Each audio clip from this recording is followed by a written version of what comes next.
دین اسلام کے جو 5 ارکان ہیں، آپ کو معلوم ہے ان میں کلمہ شہادت ہے، نماز ہے، روزہ ہے، زکوٰۃ ہے، حج ہے۔ تو ان میں سے ایک رکن جو ہے صیام، روزہ، اس کے بارے میں اس کے جملہ احکام، ابتدائی احکام کیا تھے، تکمیلی احکام کیا تھے، پھر اس کی حکمت درجہ بدرجہ، روزہ محض روزہ ہوتا تو اس کی حکمت کیا تھی، مقصد کیا تھا، اور روزے کے ساتھ رمضان مبارک کا پروگرام قیام اللیل کو شامل کیا گیا تو اس کا مقصد کیا ہے، اس کا مطلوب کیا ہے، اس کا مقصود کیا ہے۔ یہ ساری چیزیں جو ہیں وہ ایک مقام پر آ گئی۔ نماز کے بارے میں آپ کو معلوم ہے کہ اس کا حکم تو بے شمار جگہ آیا ہے، لیکن احکام، وضو کے حکم کہیں اور ہیں، نماز سفر کی اس کا حکم کہیں اور ہے، نماز خوف کا حکم کہیں اور ہے، تو مختلف معلوم ہوتا ہے کہ وہ، اور اوقات جو ہے نماز کے وہ مختلف مقامات سے اخذ کیے گئے ہیں، کسی ایک جگہ پر تفصیل کے ساتھ 5 جو نماز کے اوقات ہیں وہ موجود نہیں ہیں۔ تو اس اعتبار سے وہ قرآن مجید کے اندر وہ معاملہ جو ہے منتشر ہے۔ اسی طرح زکوٰۃ کا معاملہ ہے کہ زکوٰۃ کا حکم تو بے شمار مرتبہ آیا ہے، اس کے احکام قرآن میں نہیں ہیں۔ اس کا نصاب کیا ہے، کس کے ذمے زکوٰۃ واجب ہے، اس کا پھر اس کی کیا ریشو ہے، کیا نسبت ہے، کیا مقدار ہے، کہیں نہیں ہے، یہ احادیث سے ہے۔ حج کا معاملہ ہے تو وہ بھی کم سے کم 2 مقامات پر، بلکہ اس سے زائد مقامات پر آپ کو اس کا ذکر ملے گا۔ مکی صورتوں میں بھی ہے سورہ حج، اس میں 2 رکوع مسلسل ہیں، پھر مدنی صورتوں میں سے سورہ بقرہ، اس کے بعد جو ہے 23ویں رکوع کے بعد 24 اور 25واں رکوع پورا جو ہے وہ حج کے مناسک پر مشتمل ہے۔ اس سے کچھ پہلے جو ہے وہ سعی بین الصفا والمروہ جو ہے اس کا ذکر 20ویں رکوع کے آخر میں آ چکا ہے۔ حج کی فرضیت کا حکم جو ہے وہ سورہ آل عمران میں ہے۔ لیکن یہ کہ یہ صوم کی عبادت جو ہے، جو کہ خود ایک رکن ہے اسلام کا، اس کے معاملے میں یہ 6 آیات اتنی جامع ہیں کہ اگر ان کو انسان سمجھ لے تو کل معلومات جو ہے صوم کے بارے میں جو مطلوب ہیں وہ اس کو حاصل ہو جائیں گے، اس کے احکام بھی، اس کی حکمتیں بھی۔ تو اسی حوالے سے آج ان پر گفتگو ہوگی، لیکن درس کے انداز میں نہیں، بلکہ میری اپنی گفتگو کے دوران ان آیات کا حوالہ آئے گا تو میں چاہوں گا کہ آپ اس وقت بھی اپنی نگاہیں جو ہیں اس کے ٹیکسٹ کے اوپر مرکوز کریں، تاکہ آپ کے ذہن میں جو ہے یہ مضامین آیات کے الفاظ کے ساتھ ایسوسیشن قائم کر کے محفوظ ہو جائیں۔ اچھا، اس کے علاوہ پھر میں نے وہ خطبہ پڑھا ہے، بلکہ اس کا ابتدائی کلمات صرف پڑھے ہیں، جس کے بارے میں حضرت سلمان فارسی رضی اللہ تعالیٰ عنہ نے یہ بیان کیا کہ حضور نے ہمیں یہ خطبہ ارشاد فرمایا شعبان کے آخری دن۔ تو یہ گویا کہ اس مناسبت سے آج ہمارا اس خطبے کو پڑھنا جو ہے بہت ہی موزوں ہے، اس لیے کہ یہ خطبہ جو ہے آج، جیسا کہ میں نے عرض کیا، ہو سکتا ہے بلکہ غالب امکان اسی کا ہے کہ آج شعبان کا آخری دن ہے، تو گویا کہ ہم حضور کے نقش قدم کی پیروی کرتے ہوئے، آپ کی سنت پر عمل کرتے ہوئے ہم اس وقت اس خطبے کو پڑھیں گے۔ یہ خطبہ جو ہے اس کا مکمل ترجمہ جو تازہ ایشو ہے ندائے خلافت کا، اس میں سرورق پر درج کر دیا گیا نمایاں طور پر۔ پھر ہم نے ایک 4 ورقے کی حیثیت سے کتابچے کی شکل میں بھی اس کو شائع کیا ہے، بدقسمتی سے اس کا اہتمام نہیں ہو سکا کہ وہ یہاں سب کے لیے پیش کیا جاتا، لیکن یہ کہ کچھ نہ کچھ نسخے اس کے یہاں آئے ہیں، اس میں بھی یہ پورا خطبہ درج ہے۔ پھر ایک ناشر نے، جن کا تعلق ایسے تنظیم اسلامی کے ساتھ ہے، اس کو خوبصورت انداز میں شائع کیا ہے 4 ورقے کو، لیکن اس کی انہوں نے قیمت رکھی ہے کہ اس کے 10 نسخے 10 روپے میں آپ کو مل جائیں گے، تاکہ آپ زیادہ سے زیادہ لیں اور تاکہ لوگوں میں تقسیم کریں، تاکہ وہ ذہنی تیاری جو ہے، ذہنی اور قلبی اور روحانی، رمضان مبارک کی برکات سے صحیح طور پر مستفید ہونے کے لیے اس میں آپ کے دوست، اعزاء و قارب، رشتہ دار بھی شریک ہو سکیں۔ میں سب سے پہلے اب آغاز کر رہا ہوں اسی خطبے کے ان الفاظ سے کہ جو یہاں پر درج ہیں، آپ بھی اس کی متن پر نگاہ رکھیے۔ ان سلمان الفارسی رضی اللہ عنہ، حضرت سلمان فارسی رضی اللہ تعالی عنہ سے یہ روایت ہے۔ حضرت سلمان آپ کو معلوم ہے کہ ایران میں پیدا ہوئے، اور ان کے والد جو ہیں وہ آتش کدے کے بڑے ذمہ دار آدمی تھے، لیکن ان کو نفرت پیدا ہوئی کہ یہ آگ ہم خود جلاتے ہیں، ایندھن اس میں نہ ڈالیں تو بجھ جاتی ہے، ہم کیسے اس کے سامنے ہاتھ جوڑ کر کھڑے ہو جائیں اور اس سے دعائیں مانگیں۔ بہرحال اس بنا پر جو بھی چپقلش ہوئی، تو جیسے حضرت ابراہیم علیہ السلام کو ان کے والد نے گھر سے نکال دیا تھا، انہیں بھی گھر سے نکلنا پڑا۔ جیسے حضرت ابراہیم نے پھر ہجرت کی تھی اور وہ عراق سے جو ہے شام کی طرف منتقل ہوئے تھے، تو تو یہ ایران سے شام کی طرف منتقل ہوئے، وہاں جا کر انہوں نے عیسائیت کا مذہب اختیار کیا، راہبوں کے پاس رہے۔ آخری راہب جس کے پاس تھے زیر تربیت و تعلیم تھے، تو جب اس کے انتقال کا وقت آیا تو انہوں نے کہا کہ مجھے تو ابھی تشفی نہیں ہوئی پورے طور سے، آپ نے بہت کچھ سکھایا ہے، بہت کچھ سمجھایا ہے، اور میں نے آپ سے بہت کچھ فیض حاصل کیا ہے، لیکن ابھی تو مجھے تشفی نہیں ہوئی، اب آپ کا انتقال ہو رہا ہے، میں آپ کے بعد کس کے پاس جاؤں؟ تب اس نے کہا کہ میرا علم مجھے بتاتا ہے کہ نبی یہ آخر الزمان کا ظہور اب قریب ہے، اور وہ جنوب میں کھجوروں کی سرزمین میں ہوگا، تو تم جاؤ، ٹرائی یور لک، جاؤ دیکھو شاید قسمت تمہیں ان کے قدموں میں پہنچا دے۔ تو وہ وہاں سے روانہ ہوئے ایک قافلے کے ساتھ، قافلے پر ڈاکوؤں نے حملہ کیا، انہیں پکڑ کر غلام بنا لیا، غلام بنا کر بیچ دیا، لیکن یہ دیکھیے قسمت ان کی کہ مدینے کے ایک یہودی نے خرید لیا، اب مدینے پہنچ گئے۔ اب وہاں خبریں انہیں مل رہی ہیں کہ مکے میں کسی صاحب نے دعویٰ کیا ہے نبوت کا، لیکن ان کے پاؤں میں تو غلامی کی بیڑیاں، یہ مکے تو نہیں جا سکتے۔ تو میں کہا کرتا ہوں کہ یہ اس شخص کی قسمت ہے کہ جیسے ہم کہتے ہیں کہ پیاسا کنویں کے پاس جایا کرتا ہے، کنواں تو پیاسے کے پاس نہیں آتا، لیکن یہاں کیا ہوا، کنواں چل کر پیاسے کے پاس پہنچا ہے۔ محمد الرسول اللہ صلی اللہ علیہ وسلم ہجرت فرما کر مدینہ تشریف لے آئے۔ تب انہوں نے اپنے آقا سے ایک روز کچھ تھوڑی سی کھجوریں مانگی، لیں اور اجازت طلب کی اور جا کر حضور کی خدمت میں پیش کی، کیونکہ اس نے یہ بتایا تھا راہب نے کہ وہ ہدیہ تو قبول کر لیں گے، صدقات قبول نہیں کریں گے، صدقہ قبول نہیں کریں گے۔ تو اسی امتحان کے لیے جا کر حضور کی خدمت میں وہ کھجوریں پیش کی۔ حضور نے پوچھا کیا ہے؟ عرض کیا صدقہ، فرمایا نہیں میں صدقہ قبول نہیں کرتا، یہ غربا کا حق ہے، دے دو، تقسیم کر دو۔ پھر کچھ عرصے کے بعد پھر کچھ کھجوریں لی ہوں گی اپنے اس آقا سے، پھر پہنچے، پھر جب حضور نے پوچھا کیا ہے، عرض کیا کہ یہ ہدیہ، آپ نے فرمایا ہاں ٹھیک ہے، ہدیہ میں قبول کرتا ہوں۔ تو فوراً قدموں میں گر گئے، ایمان لے آئے۔ اور ان کا معاملہ جو ہے یہ بھی جان لیجئے کہ یہ فقراء صحابہ میں سے تھے جو کوئی کام نہیں کرتے تھے، ہمہ وقت حضور کے ساتھ رہنا، اور اس اعتبار سے حضور نے ان کے بارے میں یہ بھی کہا ہے کہ سلمان و منا من اہل البیت، سلمان جو ہے وہ ہمارے اہل بیت میں شامل ہے رضی اللہ تعالی عنہ۔ ان کی روایت ہے قال خطبنا رسول اللہ صلی اللہ علیہ وسلم، تو وہ فرماتے ہیں کہ ہمیں خطبہ ارشاد فرمایا نبی اکرم صلی اللہ علیہ وسلم نے شعبان کے آخری دن، فقال، اور فرمایا یا ایھا الناس، اے لوگو، قد اظلکم شہر عظیم، تم پر ایک عظمتوں والا مہینہ سایہ فگن ہو گیا ہے۔ ظل کہتے ہیں سائے کو، اظلکم تم پر سایہ فگن ہو گیا ہے، ایک بہت عظمتوں والا مہینہ۔ اب دیکھیے یہ وہی ہے بات جو انگریزی کے محاورے میں ہے کہ coming events cast their shadows before, آنے والے واقعات کا ایک سایہ سا پہلے سے پڑ جاتا ہے۔ تو ابھی مہینہ شروع نہیں ہوا رمضان مبارک کا، لیکن وہ آیا چاہتا ہے، تو گویا کہ اس کا ایک سایہ پہلے آ گیا ہے، جس کو حضور فرما رہے ہیں کہ تم پر سایہ کر لیا ہے ایک ایسے مہینے میں کہ جو بہت عظمتوں والا ہے۔ شہر مبارک، وہ مہینہ بہت برکتوں والا ہے۔ شہر فیہ لیلۃ خیر من الف شہر، یہ وہ مہینہ ہے کہ جس میں ایک رات وہ بھی ہے کہ جو 1000 مہینوں سے افضل ہے۔ اور یہ ظاہر بات ہے قرآن مجید کی صورت ہے مکمل، انا انزلناہ فی لیلۃ القدر وما ادراک ما لیلۃ القدر لیلۃ القدر خیر من الف شہر، اس کی طرف اشارہ ہے۔ اب اس کے بعد جو جملہ ہے جعل اللہ صیامہ فریضۃ، اللہ نے اس مہینے کا روزہ رکھنا فرض قرار دے دیا ہے۔ وقیام لیلہ، ایک تو قیام اللیل کے لفظ پر غور کیجیے، اور اس کی راتوں کے دوران کھڑے رہنے کو تطوعاً، آزاد مرضی پر چھوڑ دیا ہے۔ تو گویا کہ اس رمضان مبارک کے 2 پروگرام ہیں، ایک پروگرام دن سے متعلق ہے وہ ہے روزہ، اور ایک قیام رات سے متعلق ہے اور وہ ہے قیام اللیل۔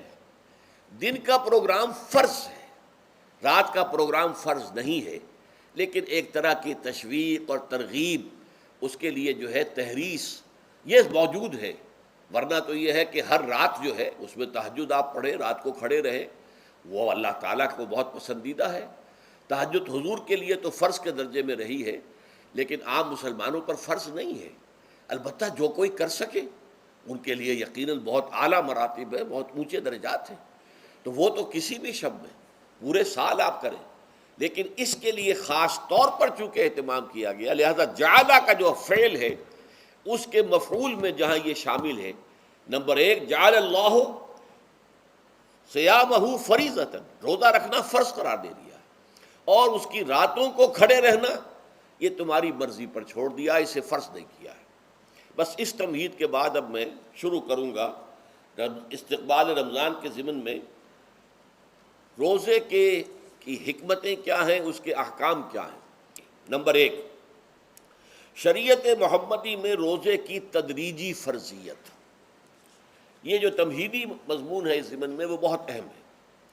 پہلی بات یہ جان لیجئے کہ اہل عرب جو ہیں، قریش بھی، اہل مکہ اور قریش کے تابع بقیہ تمام بنی اسماعیل بھی، اور ان کے تابع جو بھی عرب میں دوسرے قبیلوں کے لوگ تھے کہ جو عربی تھے اور مشرک تھے، وہ سب اس کے اندر مراد ہیں۔ تو فرمایا گیا کہ ان لوگوں میں روزے کی عبادت معروف نہیں تھی۔ یا تو یہ ہے کہ حضرت ابراہیم علیہ السلام کے زمانے میں روزے کی عبادت تھی ہی نہیں، کیونکہ یہ لوگ اپنے قول کے مطابق ملت ابراہیم پر تھے، لیکن یہ ہے کہ بہرحال روزے کی عبادت سے ناآشنا تھے۔ کیا وجہ ہے یہ ہم نہیں جانتے۔ آپ کو معلوم ہے نماز سے وہ واقف تھے، اگرچہ اس کا حلیہ انہوں نے بگاڑ دیا تھا، تالیاں بجاتے تھے، سیٹیاں بجاتے تھے یہ، لیکن نماز کہتے تھے اسے نماز۔ طواف سے وہ واقف تھے، اگرچہ اس کے ضمن میں اتنی گھناؤنی حرکت بھی کی تھی کہ مرد اور عورتیں وہ بالکل برہنہ ہو کر طواف کرتے تھے، تو اسے بہت فضیلت والی بات سمجھتے تھے، بہت خدا رسیدگی کی بات سمجھتے تھے کہ کامل برہنہ ہو کر طواف کیا جائے، لیکن بہرحال طواف تھا۔ اسی طرح قیام عرفہ، قیام منی یہ بھی موجود تھے۔ تو حج کے بھی بہت سے ارکان جو ہیں وہ ان کے ہاں معروف تھے، اور ویسے خیرات و صدقات، چاہے زکوٰۃ ایک خاص نظام کے تحت نہیں تھی، لیکن زکوٰۃ و صدقات، بھوکوں کو کھانا کھلانا، یہ ان کے ہاں اعلیٰ اقدار میں یہ چیزیں شامل تھیں، اخلاقیات کے اونچے مقامات میں۔ کہ صوم کا ان کے ہاں قطعاً کوئی ذکر نہیں تھا، روزے کی عبادت جو ہے ان کے ہاں بالکل نہیں تھی۔ البتہ صوم کا لفظ موجود تھا، یہ لفظ وہ استعمال کرتے تھے اپنے گھوڑوں کے لیے، روزہ رکھواتے تھے گھوڑوں کو۔ اس کا پس منظر یہ ہے کہ ان کے ہاں آپ کو معلوم ہے کہ لڑائی، دنگا فساد، جنگ، اور یہ کہ غارت گری کرنا، لوٹ مار کرنا، یہ تمام ان عرب قبائل کا پیشہ تھا، اصل پیشہ یہی تھا۔ اس میں ان کے پاس دو جانور تھے، ایک تو اونٹ۔ اونٹ جو ہے وہ ان کی جو آب و ہوا ہے اور ان کے جو حالات ہیں اس کے ساتھ پوری مطابقت رکھتا ہے، یعنی اسے کئی دن کھانے کو نہ ملے اسے پرواہ نہیں، ہفتہ بھر پانی نہ ملے اسے کوئی پرواہ نہیں۔ اس اعتبار سے دھوپ کی کتنی ہی جو ہے تپش ہو، اونٹ کو کچھ نہیں کہتی، لیکن یہ کہ وہ سست رفتار جانور ہے۔ لڑائی کے لیے، جنگ کے لیے، خاص طور پر غارت گری جہاں کرنی ہو، جہاں جا کر گویا کہ ڈاکہ مارنا، پھر دوڑنا ہے، بھاگنا ہے، واپس جانا ہے، تو انہیں گھوڑے کی ضرورت ہوتی تھی جو سریع الرفتار ہے، لیکن گھوڑے میں یہ اوصاف نہیں تھے۔ وہ بھوک کو برداشت نہیں کر سکتا، مزمحل ہو جائے گا، وہ پیاس کو برداشت نہیں کر سکتا، مزمحل ہو جائے گا، وہ دھوپ کو برداشت نہیں کر سکتا، مزمحل ہو جائے گا، اور اگر یہ گھوڑا مزمحل ہو جائے تو سوار کا کیا حشر ہوگا، وہ آپ اس سے اندازہ کر لیجئے کہ اصل میں تو پھر ہلاکت سوار کی ہوگی۔ اس لیے وہ اسے تیار کرتے تھے جنگ کی صعوبتوں کو برداشت کرنے کے لیے۔ اس کا دانہ پانی بند کر دیا، اور اس کا منہ جو ہے وہ عرب بدو جو ہوتا تھا خود تو اپنا چہرہ اور سر لپیٹ لیتا تھا کپڑے کے اندر، جب وہ چلتی تھی ان کے ہاں باد سموم، تیز آگ جیسی ہوا جو ہے جس کے اندر ریت کے ذرات بھی ایسے ہوتے تھے گویا کہ کسی بھاڑ کی جو ہے اس کے اندر کی ریت جو ہے وہ چلی آ رہی ہے، تو گھوڑے کا رخ ادھر کر کے کھڑے کر دیتے تھے اس کو، خود اپنے منہ پر ڈاٹا واٹا باندھا ہوا اپنی حفاظت کے لیے، تاکہ اس کے اندر دھوپ کی سختی برداشت کرنے کی عادت پیدا ہو جائے، پیاس کی برداشت کرنے کی عادت پیدا ہو جائے، بھوک کو برداشت کرنے کی۔ اس کو کہتے تھے صوم۔ صوم کے لفظی معنی رک جانا۔ اب یہ کھانے پینے سے رکا ہوا ہے، اور یہ دھوپ کی سختیاں برداشت کرنے کے لیے دھوپ کے اندر، اور وہ جو آتی تھی وہاں پہ باد سموم، اس کے اندر بھی اس کا سامنا کرنے کے لیے تیار ہے۔ تو یہ پس منظر ہے روزے کا لغوی اعتبار سے، اور یہ کہ اہل عرب جو ہے پرانے وہ اس عبادت سے ناواقف تھے، لہٰذا ہمیں پورے مکی قرآن میں اس کا کہیں ذکر نہیں ملتا۔ البتہ مدینے میں جب حضور تشریف لائے اور صحابہ کرام ہجرت کے بعد، تو یہاں آپ نے دیکھا کہ یہودی جو ہے وہ روزہ رکھتے ہیں یوم عاشورہ کا، 10 محرم کا.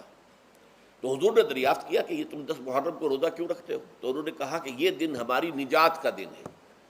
10 محرم کو اللہ تعالیٰ نے فرعون کو غرق کیا تھا اور ہمیں نجات دی تھی اس کے ظلم و ستم سے، تو شکرانے کے طور پر ہم روزہ رکھتے ہیں.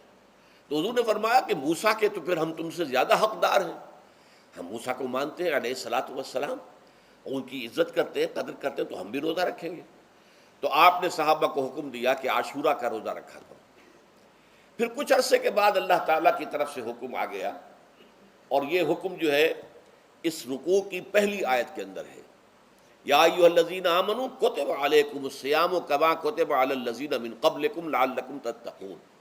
لیکن جیسا کہ میں بعد میں بتاؤں گا، یہ حکم صوم رمضان کا نہیں ہے، بلکہ یہ کہ اللہ کے حکم سے پہلے 3 دن کے روزے فرض کیے گئے. ہر مہینے کی 13ویں، 14ویں اور 15ویں تاریخ کو روزہ رکھو. اس میں بڑی حکمت تھی، چونکہ یہ عرب عادی نہیں تھے روزے کے، تو انہیں تدریجاً خو کر کرنا تھا. ظاہر بات ہے کہ 30 دن جو ہے وہ تو ایک بڑی مدت ہے، اور ظاہر بات ہے کہ مئی کا مہینہ بھی آ جائے گا، اس میں جون بھی آئے گا، جولائی بھی آئے گا، قیامت خیز مہینے آ جائیں گے، تو بڑی ہمت جواب دے جائے گی. تو پہلے روزہ ہر مہینے 3 روزے رکھنے کی ان کو مشق کرائی جائے تاکہ یہ عادی ہو. یہ 3 روزے اگر مئی میں بھی آ گئے، جون میں بھی آ گئے، تب بھی ٹھیک ہے، اس کو انسان 3 دن کی تو مشقت برداشت کر سکتا ہے. تو پہلے یہ کیا گیا، لیکن اس کے ضمن میں یہ حکم دے دیا گیا، اس کو کہتے ہیں وجوب علی التخییر. یہ اختیار دے دیا گیا کہ یہ 3 روزے تم پر واجب کیے جا رہے ہیں، لیکن یہ کہ اگر تم یہ روزے نہ رکھو تو تم فدیہ دے سکتے ہو، 1 مسکین کو کھانا کھلانا صبح و شام. یہ ہے وجوب علی التخییر. دوسری رعایت یہ دی گئی کہ اگر کوئی شخص ان 3 تاریخوں میں بیمار ہو یا سفر پر ہو تو وہ تعداد دوسرے دنوں میں پوری کر لے. یہ ہے گویا کہ سب سے پہلا حکم جو دیا گیا ہے. اور اس کے ضمن میں اب میں چاہتا ہوں کہ آیت نمبر 2 آپ اچھی طرح پڑھ لیں، اپنا سامنے رکھیے اور اس کے حوالے سے یہ بات سمجھ لیجیے. ایام معدودات، یہ دن ہیں چند گنتی کے. مجھے حیرت ہوتی ہے کہ جدید جو مفسرین ہیں جنہوں نے اردو میں ترجمے کیے ہیں، تفسیریں کی ہیں، ان سب کے نگاہوں سے یہ بات اوجھل رہی کہ یہ در حقیقت رمضان کے روزے کا ذکر نہیں ہے، بلکہ اس ابتدائی حکم سے متعلق ہے کہ جو ہر مہینے میں 3 دن کے روزے رکھنے کا حضور نے دیا تھا.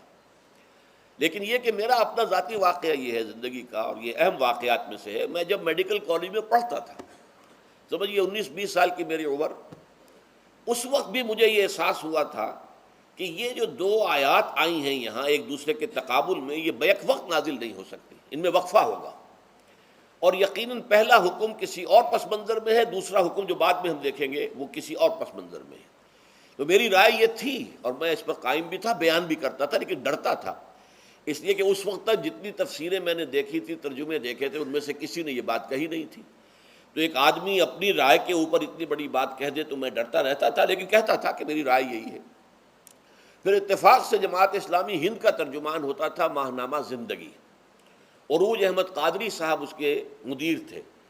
وہ جو ایک پرچہ آیا اس میں انہوں نے تنقید کی تھی مولانا سید انور شاہ بخاری رحمۃ اللہ علیہ پر، کہ کشمیری رحمۃ اللہ علیہ سے ان کے اوپر یہ تنقید کی تھی کہ انہوں نے یہ عجیب بات کہہ دی ہے کہ یہ جو حکم ہے یہ رمضان کا نہیں ہے، بلکہ رمضان سے پہلے جو حضور نے حکم دیا تھا 3 دن کے روزے رکھنے اس سے متعلق ہے. اب مجھے اس کے اوپر پورا اطمینان ہو گیا کہ اگر سید محمد انور شاہ کاشمیری رحمۃ اللہ علیہ کی رائے یہ ہے تو متفق گردید رائے بو علی بارائے من، مجھے اب اس سے زیادہ اور کسی سند کی ضرورت نہیں. بعد میں نے جب تفسیر کبیر امام رازی رحمۃ اللہ علیہ کی اس کا بھی مطالعہ شروع کیا تو میں حیران ہوا کہ سلف میں تو یہ رائے کثرت سے موجود تھی. کیا سبب ہوا ہے کہ آج کے دور کے جو مترجمین اور مصنفین ہیں ان کی نگاہوں سے بالکل یہ بات اوجھل ہو گئی؟ اس معاملے کو میں حل آج تک نہیں کر سکا. لیکن اب میں پورے تیقن سے آپ سے کہہ رہا ہوں کہ یہ جو پہلی 2 آیتیں ہیں ان کا تعلق صوم رمضان سے نہیں ہے، بلکہ ان کا تعلق ہے وہ 3 دن کی. اس کی سب سے بڑی دلیل اس کے اندر موجود ہے ایام معدودات، گنتی کے چند دن. اب 30 یا 29 دن جو ہے وہ گنتی کے چند دن نہیں ہو سکتے، وہ اچھی بڑی تعداد ہے. پھر یہ ہے کہ یہ معدودات جو ہے اس کو کہا جاتا ہے جمع قلت، یہ زیادہ سے زیادہ 9 پر اس کا اطلاق ہوتا ہے، اس وزن پر جو جمع آتی ہے، اور اس میں جو ہے خود قرآن مجید میں حج کے سلسلے میں منا کے قیام کے ضمن میں الفاظ آئے ہیں، ایام معدودات، فمن تعجل فی یومین فلا اسم علیہ ومن تاخر فلا اسم علیہ۔ منا میں قیام ہے گنتی کے چند دن، تو جو 2 دن ہی میں جلدی کر کے وہاں سے واپس ہو جائے اس پہ بھی کوئی اس گناہ نہیں ہے، اور جو مؤخر کر کے 3 دن پورے کرے اس پر بھی کوئی گناہ نہیں۔ تو وہاں پر بھی نظیر موجود ہے کہ 2 یا 3 دن پر اس کا اطلاق ہو رہا ہے۔ تو یہاں پر ایام معدودات سے لازماً یہ مراد ہے کہ یہ 3 دن جو ہے ہر مہینے میں 13ویں، 14ویں، 15ویں، در حقیقت اس روزے سے متعلق یہ آیت آ رہی ہے۔ اور یہ بھی نوٹ کر لیجئے کہ رمضان کے روزے کی فرضیت کے بعد بھی حضور کا معمول اور آپ کے صحابہ کا، اور جو بھی ہمارے ہاں اتباع کرتے ہیں حضور صلی اللہ علیہ وسلم کا نوافل میں بھی ان کا یہ معمول ہے۔ ہر مہینے میں یہ 3 روزے حضور بعد بھی رکھتے تھے، اور آپ کے بہت سے صحابہ رکھتے تھے، اور آج بھی ہمارے ہاں بہت سے لوگ جو دیندار ہیں اور جن کے اندر یہ جذبہ ہے اتباع سنت کا، وہ رکھتے ہیں۔ 13ویں، 14ویں اور 15ویں تاریخوں کا ان کو ایام 20 کہتے ہیں۔ اس کی راتیں روشن ہوتی ہیں، 13ویں رات، 14ویں رات، 15ویں رات۔ چاند جو ہے اس کے اندر آپ کو معلوم ہوتا ہے 14ویں کو تو مکمل ہوتا ہی ہے، 13ویں اور 15ویں کا بھی تقریباً مکمل ہے۔ تو ایام 20 کے روزے جو ہیں بعد میں بھی برقرار رہے ہیں، لیکن نفلاً، فرض اس کے بعد جو ہے وہ رمضان کے روزے ہو گئے۔ تو ایام معدودات یہ دن ہیں گنتی کے۔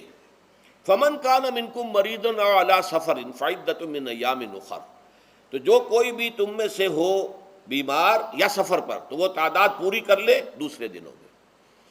گویا کہ اب اگلی کے اب ایک تو یہ رعایت ہو گئی، دوسری رعایت وعلی الذین یطیقونہ فدیۃ طعام مسکین، اور ان لوگوں کے ذمے کے جو اس کی طاقت رکھتے ہوں، یعنی مریض بھی نہیں ہے، صحت مند ہے، روزہ رکھ سکتے ہیں، سفر بھی نہیں ہے، سفر پر نہیں ہے، مقیم ہے، روزہ رکھ سکتے، پھر بھی نہ رکھیں تو ان کے لیے بھی ایک اختیار، اسی لیے میں نے لفظ استعمال کیا تھا وجوب علی التخییر، واجب تو ہے لیکن اس میں ایک اختیار دے دیا گیا ہے۔ وہ اختیار کیا ہے؟ فدیۃ طعام مسکین، تو پھر یہ ہے کہ ایک مسکین کو کھانا کھلا دینا۔ فدیہ کہتے ہیں کسی چیز کا بدل ہو جائے، جیسے کہ جنگی مجرم ہے اس کا فدیہ ہے، گویا کہ اس کو دے کر وہ پھر آزاد ہو جائے گا، فدیہ اس کو کہتے ہیں۔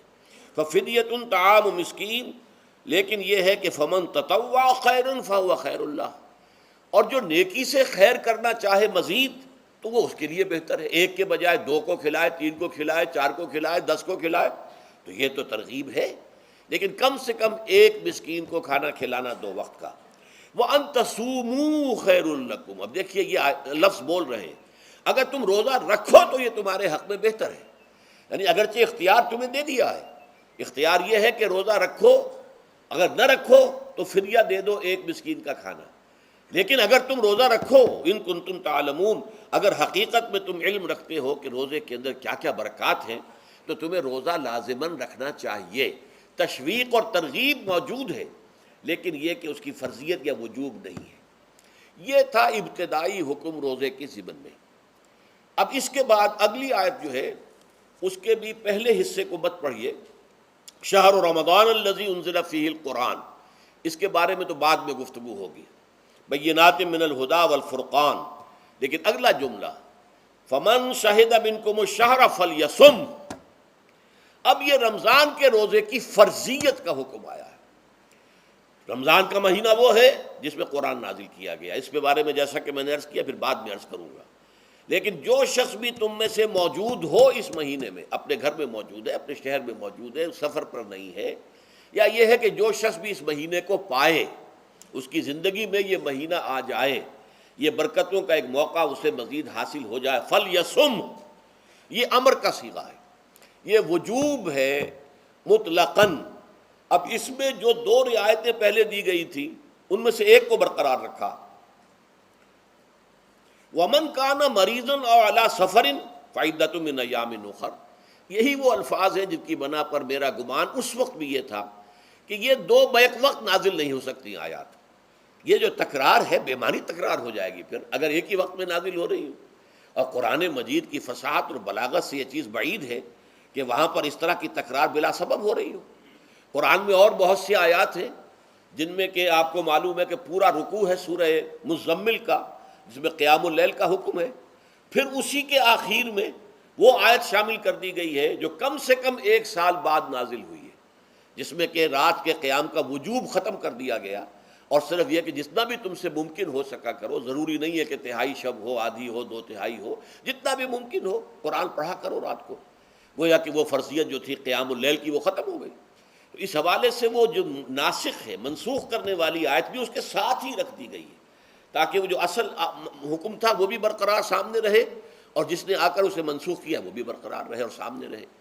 اسی طرح یہاں پر بھی یہ حکم آیا، کتنے عرصے کے بعد آیا یہ مجھے معلوم نہیں، لیکن یہ کچھ عرصے کے بعد آیا ہے کہ رمضان کا مہینہ وہ ہے کہ جس میں قرآن نازل کیا گیا ہے۔ اب جو شخص بھی اس مہینے کو پائے اس پر لازم ہے کہ اس کے روزے رکھے۔ ہاں، من کان مریضا او علی سفر، جو شخص ہو مریض، بیمار ہو یا سفر پر ہو، فعدۃ من ایام اخر، تو وہ تعداد پوری کر لے دوسرے دنوں میں۔ یرید اللہ بکم الیسر ولا یرید بکم العسر، اللہ تمہارے ساتھ آسانی چاہتا ہے، سختی نہیں چاہتا۔ یہ اصل میں کیوں کہا ہے، اس کی وجہ سمجھ لیجئے، آج بھی آپ کو اپنے ہاں ایسے لوگ مل جائیں گے جن کا تقویٰ کا تصور اتنا غلط ہو گیا ہے کہ 104 درجے کا بخار ہے، روزہ چھوڑنے کو تیار نہیں۔ بھلے آدمیوں، اللہ نے تمہیں ایک رخصت دی ہوئی ہے تو خام خواہ اپنے اوپر یہ شدت کیوں لے رہے ہو؟ لیکن لیتے ہیں، روزہ چھوڑنے کو تیار، روزہ قضا نہیں کروں گا۔ سفر پر جا رہے ہیں اور روزہ قضا کرنے کو تیار نہیں۔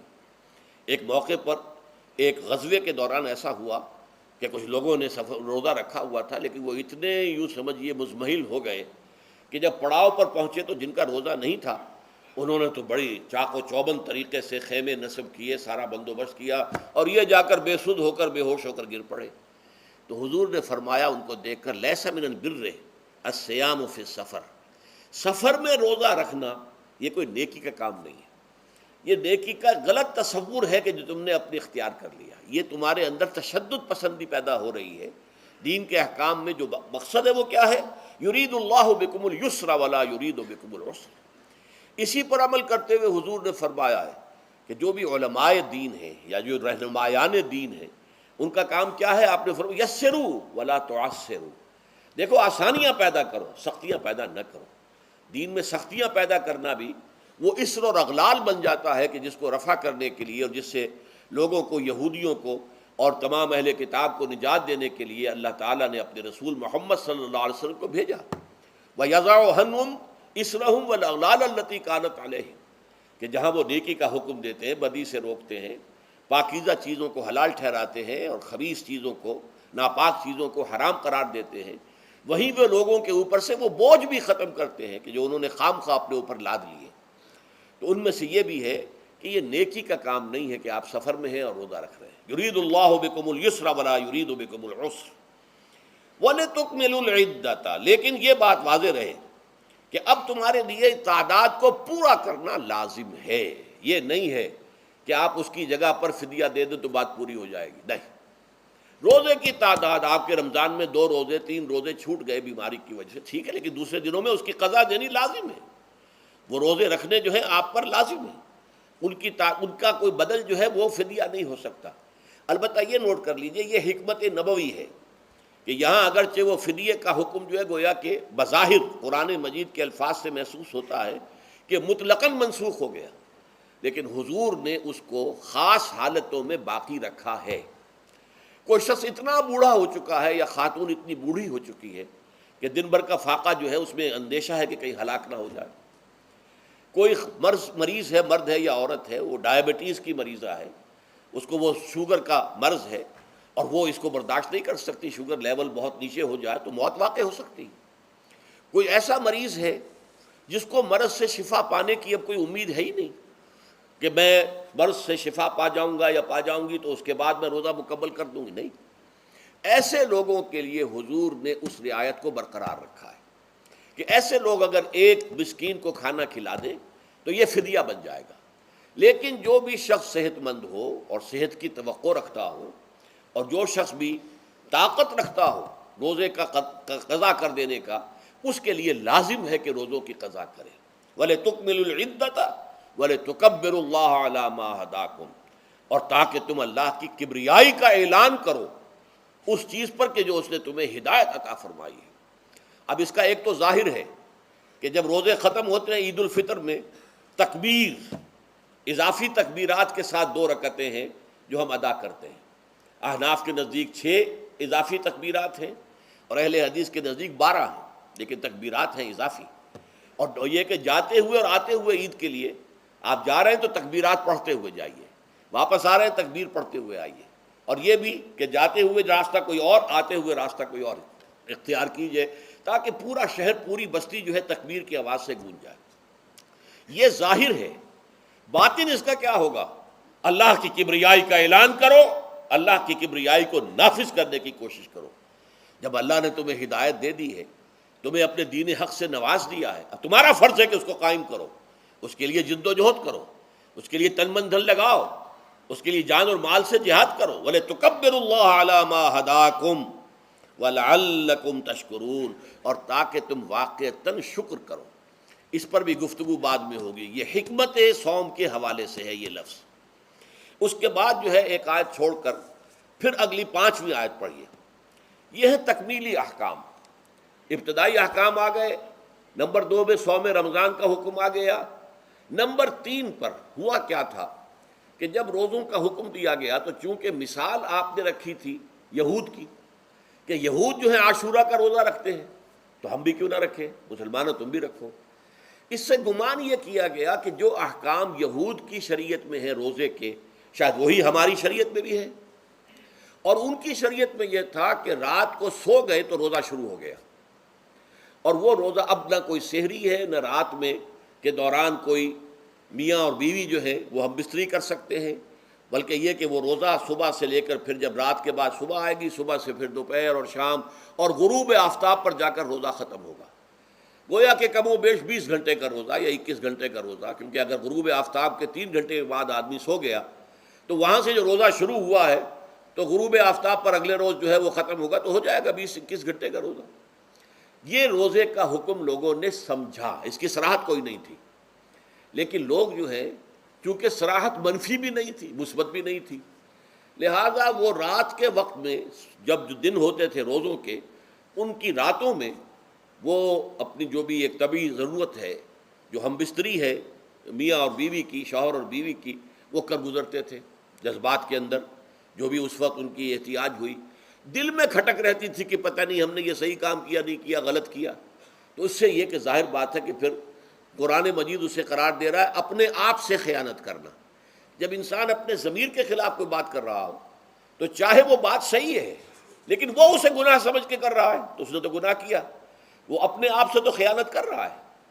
ایک شخص ہے وہ بکری کا گوشت کھا رہا ہے لیکن سمجھتا یہ کہ یہ سور کا گوشت ہے، تو اس نے تو سور ہی کا کھایا نا، اس نے بکری کا تو نہیں کھایا، لیکن اس نے سمجھا یہ کہ یہ سور کا گوشت اور کھا رہا ہے۔ تو اس حوالے سے ایک دغدغہ سا دل میں رہتا تھا، پریشانی۔ تو اب جو یہ 5ویں آیت ہے، طویل ترین آیت ہے اس سلسلے کی، اس میں روزے کے تکمیلی احکام آ گئے جو ابدی ہیں، آج تک قائم ہیں اور قیامت تک قائم رہیں گے۔ فرمایا احل لکم لیلۃ الصیام الرفث الی نسائکم، اے مسلمانوں روزے کی راتوں میں تمہارے لیے حلال کر دیا گیا ہے اپنی بیویوں سے اپنی خواہش کا پورا کرنا۔ رفث الی نسائکم ہن لباس لکم وانتم لباس لہن، وہ تمہارے لیے بمنزلہ لباس ہیں۔ جیسے لباس کے اور انسان کے بدن کے درمیان کوئی حجاب نہیں ہوتا، ایسے ہی شوہر اور بیوی کے درمیان بھی کوئی حجاب نہیں رہتا۔ ہن لباس لکم وانتم لباس لہن، اور ویسے بھی ایک معنی میں کہ جیسے لباس آپ کو گرمی کی شدت سے بچاتا ہے، ورنہ ہو سکتا ہے کہ تیز دھوپ جو ہے جو عرب میں ہوتی تھی وہ تو آپ کی کھالوں کو جلا دے، تو یہ حفاظت کا ایک ذریعہ بھی ہے۔ اسی طریقے سے شوہر کے لیے بیوی اپنی عفت و عصمت کو برقرار رکھنے کے لیے ایک ذریعہ ہے کہ کہیں حرام میں منہ نہ مارے، بیوی موجود ہے، حلال ذریعے سے اپنی خواہش پوری کرے۔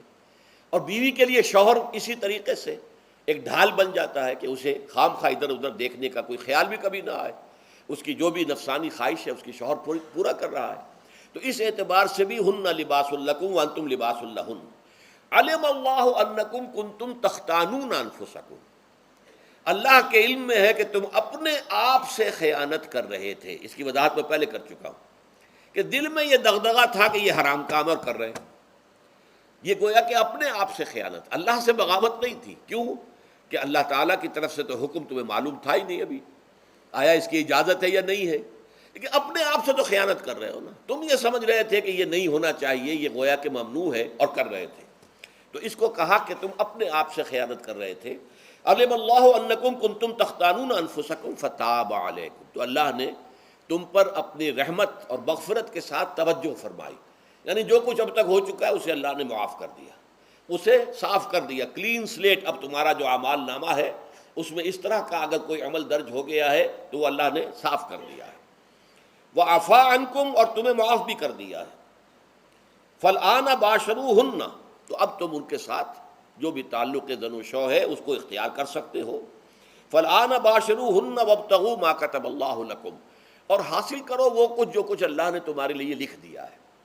یہ تعلق زن و شے سے دو چیزیں ہیں کہ جو مقصود ہیں، ایک تو سب جانتے ہیں اولاد، ہر انسان کی خواہش ہوتی ہے کہ میری نسل کا تسلسل باقی رہے، لیکن نمبر دو ایک شے اور ہے، قرآن مجید میں بیان کیا گیا، بولے تسکنوا الیہا، اس میں ایک سکون ہے، اس میں جو بھی ہے، جو بھی عمل ہے مباشرت کا، اس میں ایک اعصابی طور پر سکون کی کیفیت انسان کو حاصل ہوتی ہے، تو یہ بھی مطلوب و مقصود ہے۔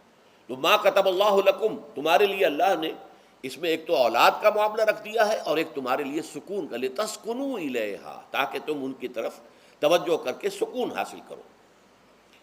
فالآن باشروہن وابتغوا ما کتب اللہ لکم وکلوا واشربوا، اب سحری کا حکم آ گیا، وکلوا واشربوا حتی یتبین لکم الخیط الابیض من الخیط الاسود من الفجر، اور کھاتے رہو اور پیتے رہو یہاں تک کہ تمہارے لیے فجر کے وقت کے اعتبار سے سفید ڈوری سیاہ ڈوری سے بالکل علیحدہ ہو جائے۔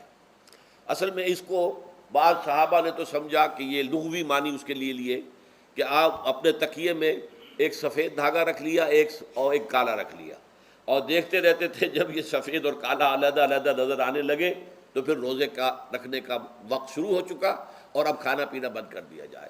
فرمایا گیا یہ مراد نہیں ہے، یہ جب پاؤں پھٹتی ہے تو اس کے اندر ایک سفید سی لکیر جو ہے افق کے اوپر آتی ہے، یہ ہے مراد، کہ وہ جو سفید لکیر ہے وہ ظاہر ہو جائے اور وہ رات کے اختتام کا گویا کہ ایک اعلان اور علم بن جائے۔ تو وَكُلُوا وَاشْرَبُوا، اب اس کی جو ہے بڑی تاکید کی گئی ہے، تَسَحَّرُوا فَإِنَّ فِي السَّحُورِ بَرَكَةٌ، سحری ضرور کیا کرو، اور یہ در حقیقت برکت کا ذریعہ ہے۔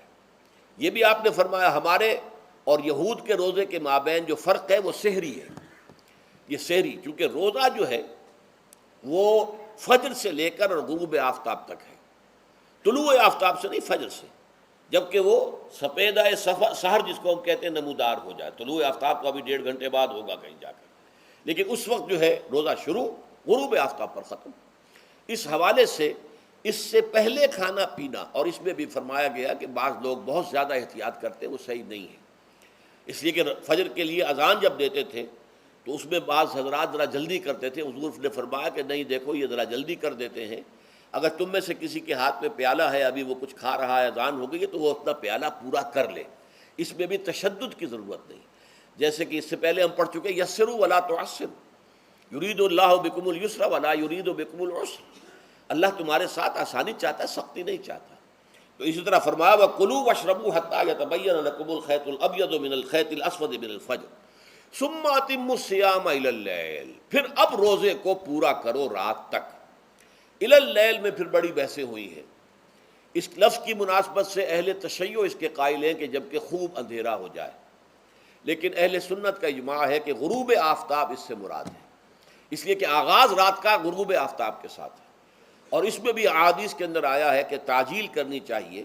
بعض لوگ وہی جو میں نے عرض کیا کہ تقویٰ کے تحت جو ہے، جیسے کہ سفر میں بھی روزے رکھتے ہیں، یا 104 بخار کے درجے میں بھی وہ روزہ قضا کرنے کو تیار نہیں ہوتے، ایسے ہی وہ تاخیر کرتے ہیں اپنے تقوی کے حساب سے، کہیں ایسا نہ ہو، کوئی غلطی نہ ہو جائے، کہیں یہ نہ ہو جائے، کہیں وہ نہ ہو جائے، تو پھر اس کے اندر وہ افطار میں، تو آپ نے فرمایا کہ قوم جو ہے اسی وقت صحیح رہے گی جب کہ وہ افطار میں عجلت سے کام لے، یعنی سحری کے اندر بہت زیادہ جلدی کرنے کی ضرورت نہیں، اگر اذان ہو رہی ہے اس کے دوران بھی اگر کچھ کھا پی رہے ہو تو کھا پی لو، مکمل کر لو۔ اسی طریقے سے افطار کے اندر جو ہے وہ تاخیر کرنے کی ضرورت نہیں، سورج کے غروب کے ساتھ افطار کر لو۔ وَلَا تُبَاشِرُوهُنَّ وَأَنْتُمْ عَاكِفُونَ فِي الْمَسَاجِدِ، ہاں اپنی بیویوں سے تم مباشرت نہ کرو، تعلق زن و شو قائم نہ کرو جب کہ تم مسجدوں کے اندر معتکف ہو۔ یہ اعتکاف کا ذکر ہو گیا۔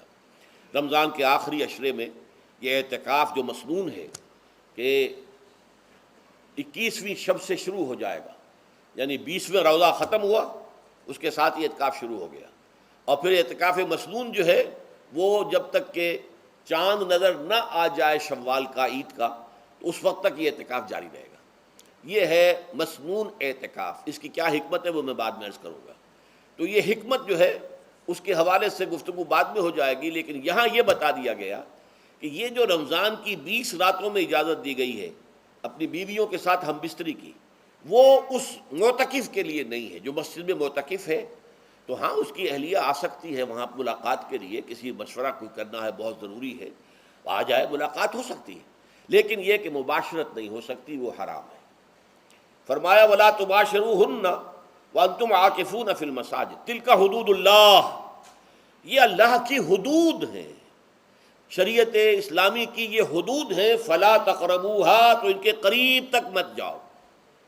قرآن مجید میں اس اعتبار سے دو انداز تعبیر ہے کہ اللہ کی حدود ہے فَلَا تَعْتَدُوهَا، یہ اللہ کی حدود ہیں، ان سے تجاوز نہ کرو، اس حد کو پھلانگ نہ جاؤ، اس حد سے آگے نہ گزر جاؤ۔ یہاں ہے تقربوہا، اللہ تعالیٰ کی حدود کے قریب تک نہ جاؤ۔ اس کی وجہ ایک حدیث میں بیان کر دی گئی ہے کہ جیسے ہر بادشاہ کی ایک چراگاہ ہوتی ہے، وہ صرف شاہی جو بھی ہیں جانور ہیں ان کے، یا گھوڑے ہیں یا کوئی اور ہیں، ان کے چرنے کے لیے ہے، وہاں پہ کوئی رعایت کا کوئی آدمی اپنی بھیڑ بکریاں وغیرہ نہیں لے جا سکتا۔ وہ حما کہلاتا تھا کہ یہ شاہ کے لیے مخصوص ہے، لکل ملکن حمن وحم اللہ محارمہ، اللہ بھی بادشاہ ہے کائنات کا، ارض و سما کا، اس نے بھی جن چیزوں کو حرام کر دیا ہے وہ حما ہے، اس میں داخل نہیں ہونا تمہیں۔ تو فرمایا کہ جو چرواہا اپنی بھیڑوں کو بالکل اس کی آخری حد تک لے جائے گا تو اندیشہ ہے کہ کوئی بھیڑ کوئی بکری چھلانگ لگائے اور اس چراگاہ میں داخل ہو جائے۔ اس لیے کیپ ایٹ اے ڈسٹینس، ایک فاصلے پر رہو۔ احتیاط کا تقاضا یہ ہے کہ اس آخری حد کے قریب نہ جاؤ، فلا تقربوہا، اس کے قریب نہ جاؤ۔ ان حدود کی تو سختی کے ساتھ پابندی کرنی ہے۔ ان کے لیے یہ ہے کہ ان کو نہ صرف یہ کہ ان سے تجاوز نہیں کرنا، بلکہ ان سے ذرا کچھ فاصلے ہی پر اپنے آپ کو رکھنا ہے۔ کذالک یبین اللہ آیاتہ للناس، اسی طریقے سے اللہ تعالیٰ واضح کرتا ہے اپنی آیات کو لوگوں کے لیے، وَلَعَلَّهُمْ يَتَّقُونَ، اور تاکہ وہ پھر تقویٰ کریں، بچیں۔ جب احکام معلوم ہو گئے اب بچنا آسان ہے، جب احکام معلوم نہیں تو اندیشہ ہے کہ کہیں کسی حرام کے اندر جو ہے وہ ملوث ہو جائے۔ جیسے کہ ایک حدیث میں آتا ہے کہ الحلال بین والحرام بین وبینہما مشتبہات، حلال کیا ہے یہ بھی واضح ہے، حرام کیا ہے یہ بھی واضح ہے، البتہ ان دونوں کے مابین کچھ چیزیں ہوتی ہیں متشابہات، پتہ نہیں حلال ہے کہ حرام ہے، تو تم بچو، ان چیزوں سے بھی بچو، اس لیے کہ اس کے اندر حرام ہونے کا اندیشہ ہے نا، لہذا ان سے بھی بچو۔ جو صریحاً حلال ہے اسی پر اکتفا کرو، جن کے بارے میں تعین نہیں ہو پا رہا ہے کہ وہ حلال ہیں، البتہ یہ بھی ثابت نہیں ہو رہا ہے کہ وہ حرام ہیں، تو ان سے یہ تقویٰ کا تقاضا ہے۔ اگرچہ قانونی اعتبار سے یہ کہا جائے گا کہ وہ مباح ہے، جس شے کی حرمت کا ثبوت ہمیں کتاب اللہ اور سنت رسول سے نہ ملے وہ مباح ہے، لیکن یہ ہے کہ تقویٰ کا تقاضا یہ ہے، قانون کا تقاضا یہ کہ مباح کو آپ اختیار کریں گے تو آپ پر گرفت نہیں ہوگی، اس لیے کہ اس کی حرمت ثابت نہیں ہے، لیکن تقویٰ کا تقاضا یہ ہے کہ آپ صرف اس شے پر اکتفا کریں کہ جس کے حلال ہونے کے لیے ثبوت اور دلیل موجود ہے۔ تو یہ ہے کہ تلک حدود اللہ فلا تقربوها کذالک یبین اللہ لکم للناس آیاتہ للناس لعلہم یتقون۔ یہ احکام ہے تکمیلی روزے کے، جس کے ضمن میں نے کچھ احادیث نبویہ کے حوالے سے بھی ان کی مزید وضاحت کر دی۔ اب آئیے تیسری بات، روزے کا اصل حاصل کیا ہے۔ اب پہلی آیت پر ہمیں توجہ دینی ہوگی، یا ایھا الذین آمنوا کتب علیکم الصیام، اہل ایمان تم پر روزہ فرض کیا گیا، لکھ دیا گیا، طے کر دیا گیا، اگرچہ جیسا کہ میں نے عرض کیا یہ ابتدائی حکم ہے اور اس میں وجوب علی تخییر وہ بعد میں آ چکا دوسری آیت میں۔ کما کتب علی الذین من قبلکم، جیسے کہ یہ فرض کیا گیا تھا ان پر جو تم سے پہلے تھے، یعنی یہود اور نصارہ، ان پر بھی یہ روزہ جو ہے یہ فرض تھا۔ البتہ احکام مختلف ہو گئے، جیسے جمعے کا دن اور جمعے کو چھوڑ کر یہودیوں نے سبت کا دن اختیار کیا، عیسائیوں نے جو ہے وہ سنڈے کو اختیار کر لیا، لیکن احکام میں فرق ہے۔ وہاں پورے سبت کے دن، ہفتے کے دن کاروبار دنیاوی مطلقاً حرام، لیکن ہمارے ہاں شریعت کے اندر آسانی پیدا کی گئی کہ صرف جمعے کی اذان سے لے کر نماز ادا ہو جانے تک وہ حرام ہے، لیکن باقی یہ ہے کہ اس سے پہلے بھی اگر کرو اور بعد میں جب فَإِذَا قُضِيَتِ الصَّلَاةُ فَانتَشِرُوا فِي الْأَرْضِ وَابْتَغُوا مِن فَضْلِ اللَّهِ، جب نماز ادا ہو چکے تو جاؤ، منتشر ہو سکتے ہو زمین میں اور اللہ تعالیٰ کے فضل کو تلاش کر سکتے ہو۔ تو اسی طریقے سے اگرچہ حکم روزہ جو ہے وہ تو سابقہ امتوں میں بھی تھا، لیکن یہ اس کے احکام جو ہیں ان کے اندر تغیر و تبدل ہے۔ کتب علیکم الصیام کما کتب علی الذین من قبلکم لعلکم تتقون، تاکہ تمہارے اندر تقوی پیدا ہو جائے۔ اب یہ ہے حکمت صوم کی پہلی آیت۔ تقوی کسے کہتے ہیں؟ بچنا۔ کس چیز سے بچنا؟ اللہ نے جو چیزیں حرام کی ان سے بچنا، اللہ کے احکام کو توڑنے سے بچنا۔ دیکھیے یہ لفظ جو ہے اس کا مادہ ہے وا، قاف اور یا، وقا۔ وقا یقی کے معنی ہے کسی کو بچانا۔ ہم دعا مانگتے وقنا عذاب النار، اے اللہ ہمیں آگ کے عذاب سے بچا لے، لیکن ارتقا بنتا ہے باب افتعال، واو تے میں شامل ہو گئی تو اتقا، اور اسی سے تقوی ہے۔ تقوی کے معنی کیا ہے؟ بچنا، خود بچنا۔ وقا یقی دوسرے کو بچانا۔ بچنا اللہ کے احکام کو توڑنے سے، اللہ کی حرام کردہ چیزوں میں ملوث ہونے سے، اللہ کے غضب سے، غصے سے، اللہ کی ناراضگی سے، اور آخرت میں اللہ کے عذاب سے۔ یہ بچنے کی روش ہے، پوری زندگی میں بھی اس کو جاری رکھو۔ یہ تقویٰ زندگی میں کیا ہوگا؟ اللہ کے احکام کو توڑنے سے بچنا، اللہ کی حرام کردہ چیزوں میں ملوث ہو جانا، ان کا استعمال کرنا، کھانے پینے سے متعلق ہوں یا وہ شہوت سے متعلق ہو یا کسی اور چیز سے متعلق ہو، اس سے بچنا۔ اور یہ بچنا جو ہے آخرت میں نتیجہ خیز ہوگا، جہنم سے بچاؤ ہو جائے گا، آگ کے عذاب سے نجات مل جائے گی۔ اچھا روزے کا اس سے تعلق کیا ہے یہ سمجھ لیجئے۔ دیکھیے ہمارے گناہوں کا سب سے بڑا سبب ہمارے نفسانی تقاضے ہیں۔ ہم ایک حیوان بھی ہیں اور حیوان سے برتر بھی کچھ ہے، وہ میں بعد میں عرض کروں گا، لیکن حیوان تو ہے۔ جیسے ہر حیوان کو کچھ خوراک کی ضرورت ہے، ہمیں بھی ضرورت ہے۔ ہر حیوان کو بقائے نسل کا معاملہ جنسی ہے، وہ ہمارا بھی ہے۔ ہر حیوان کو کوئی نہ کوئی سر چھپانے کی جگہ چاہیے، کوئی گھونسلہ ہو، کوئی کھو ہو، کوئی بل ہو، کچھ بھی ہو، کچھ تو چاہیے آخر۔ اسی طریقے سے ہمارے سارے تقاضے ہیں۔ حیوانات کو بھی آرام چاہیے، ہمیں بھی آرام چاہیے۔ یہ حیوانی تقاضے جو ہیں جن کو ہم کہیں گے اینیمل انسٹنکٹس، ہمارے وجود کے اندر ہیں یہ، اور ان کا تقاضا ہمارے اندر سے ابھرتا ہے۔ اسی کو اڈ اینڈ لیبیڈو کہا ہے فرائڈ نے۔ جدید نفسیات کا بابا آدم جو ہے وہ فرائڈ ہے، اس نے اسے اڈ اور لب سے تعبیر کیا ہے، اس سے اوپر سیلف کو لایا ہے، اور اس کے بعد جو ہے وہ سپر ایگو ہے۔ تو یہ تین درجے اس نے متعین کیے ہیں، اور میں اس کی دقت نظر، ایکیوٹی آف آبزرویشن کا بہت قائل ہوں۔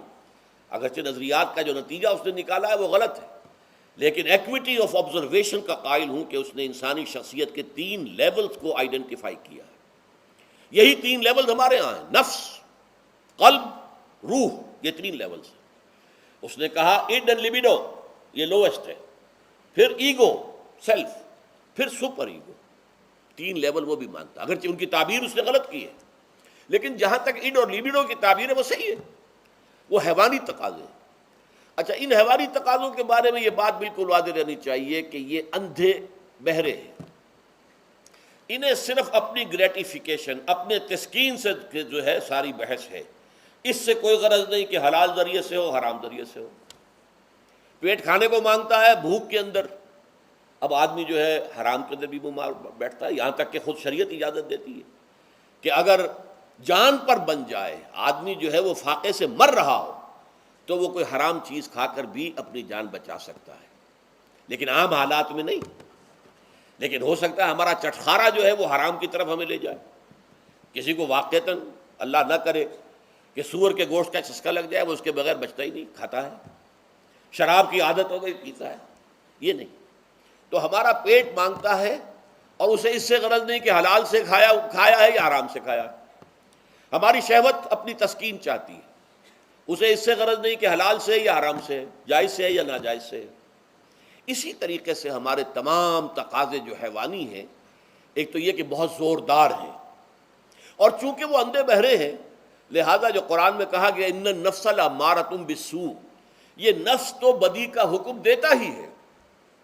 یہ گویا کہ اس کے اندر رجحان جو ہے انہیرنٹ ہے کہ وہ بدی کی طرف انسان کو ترغیب دلاتا ہے، چاہے وہ اپنی ضروریات سے متعلق ہو، چاہے چٹخاروں سے متعلق ہو، چاہے جو بھی لذت اسے درکار ہے اس سے متعلق ہو، چاہے وہ جنسی لذت ہے اور چاہے وہ طعام کی، یعنی جسے ہم کہتے ہیں کہ انسان جو ہے وہ اپنے پیٹ اور فرج کا غلام بن کر رہ جائے، اس لیے کہ جو تقاضا بھی آیا ہے اس کو وہ پورا کر رہا ہے۔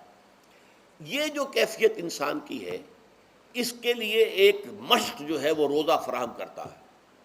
روزے کے آپ نے 12، 13، 14 گھنٹے کا بھی روزہ ہوتا ہے، بعض جگہوں پر 16، 17 گھنٹے کا روزہ ہوتا ہے۔ اس عرصے میں آپ اپنے نفس کو حلال چیزوں سے بھی روکے رکھتے ہیں۔ اس منہ زور گھوڑے کو جو ہے آپ اس کی لگام کس کر رکھتے ہیں کہ حلال بھی نہیں کھانے دے رہے۔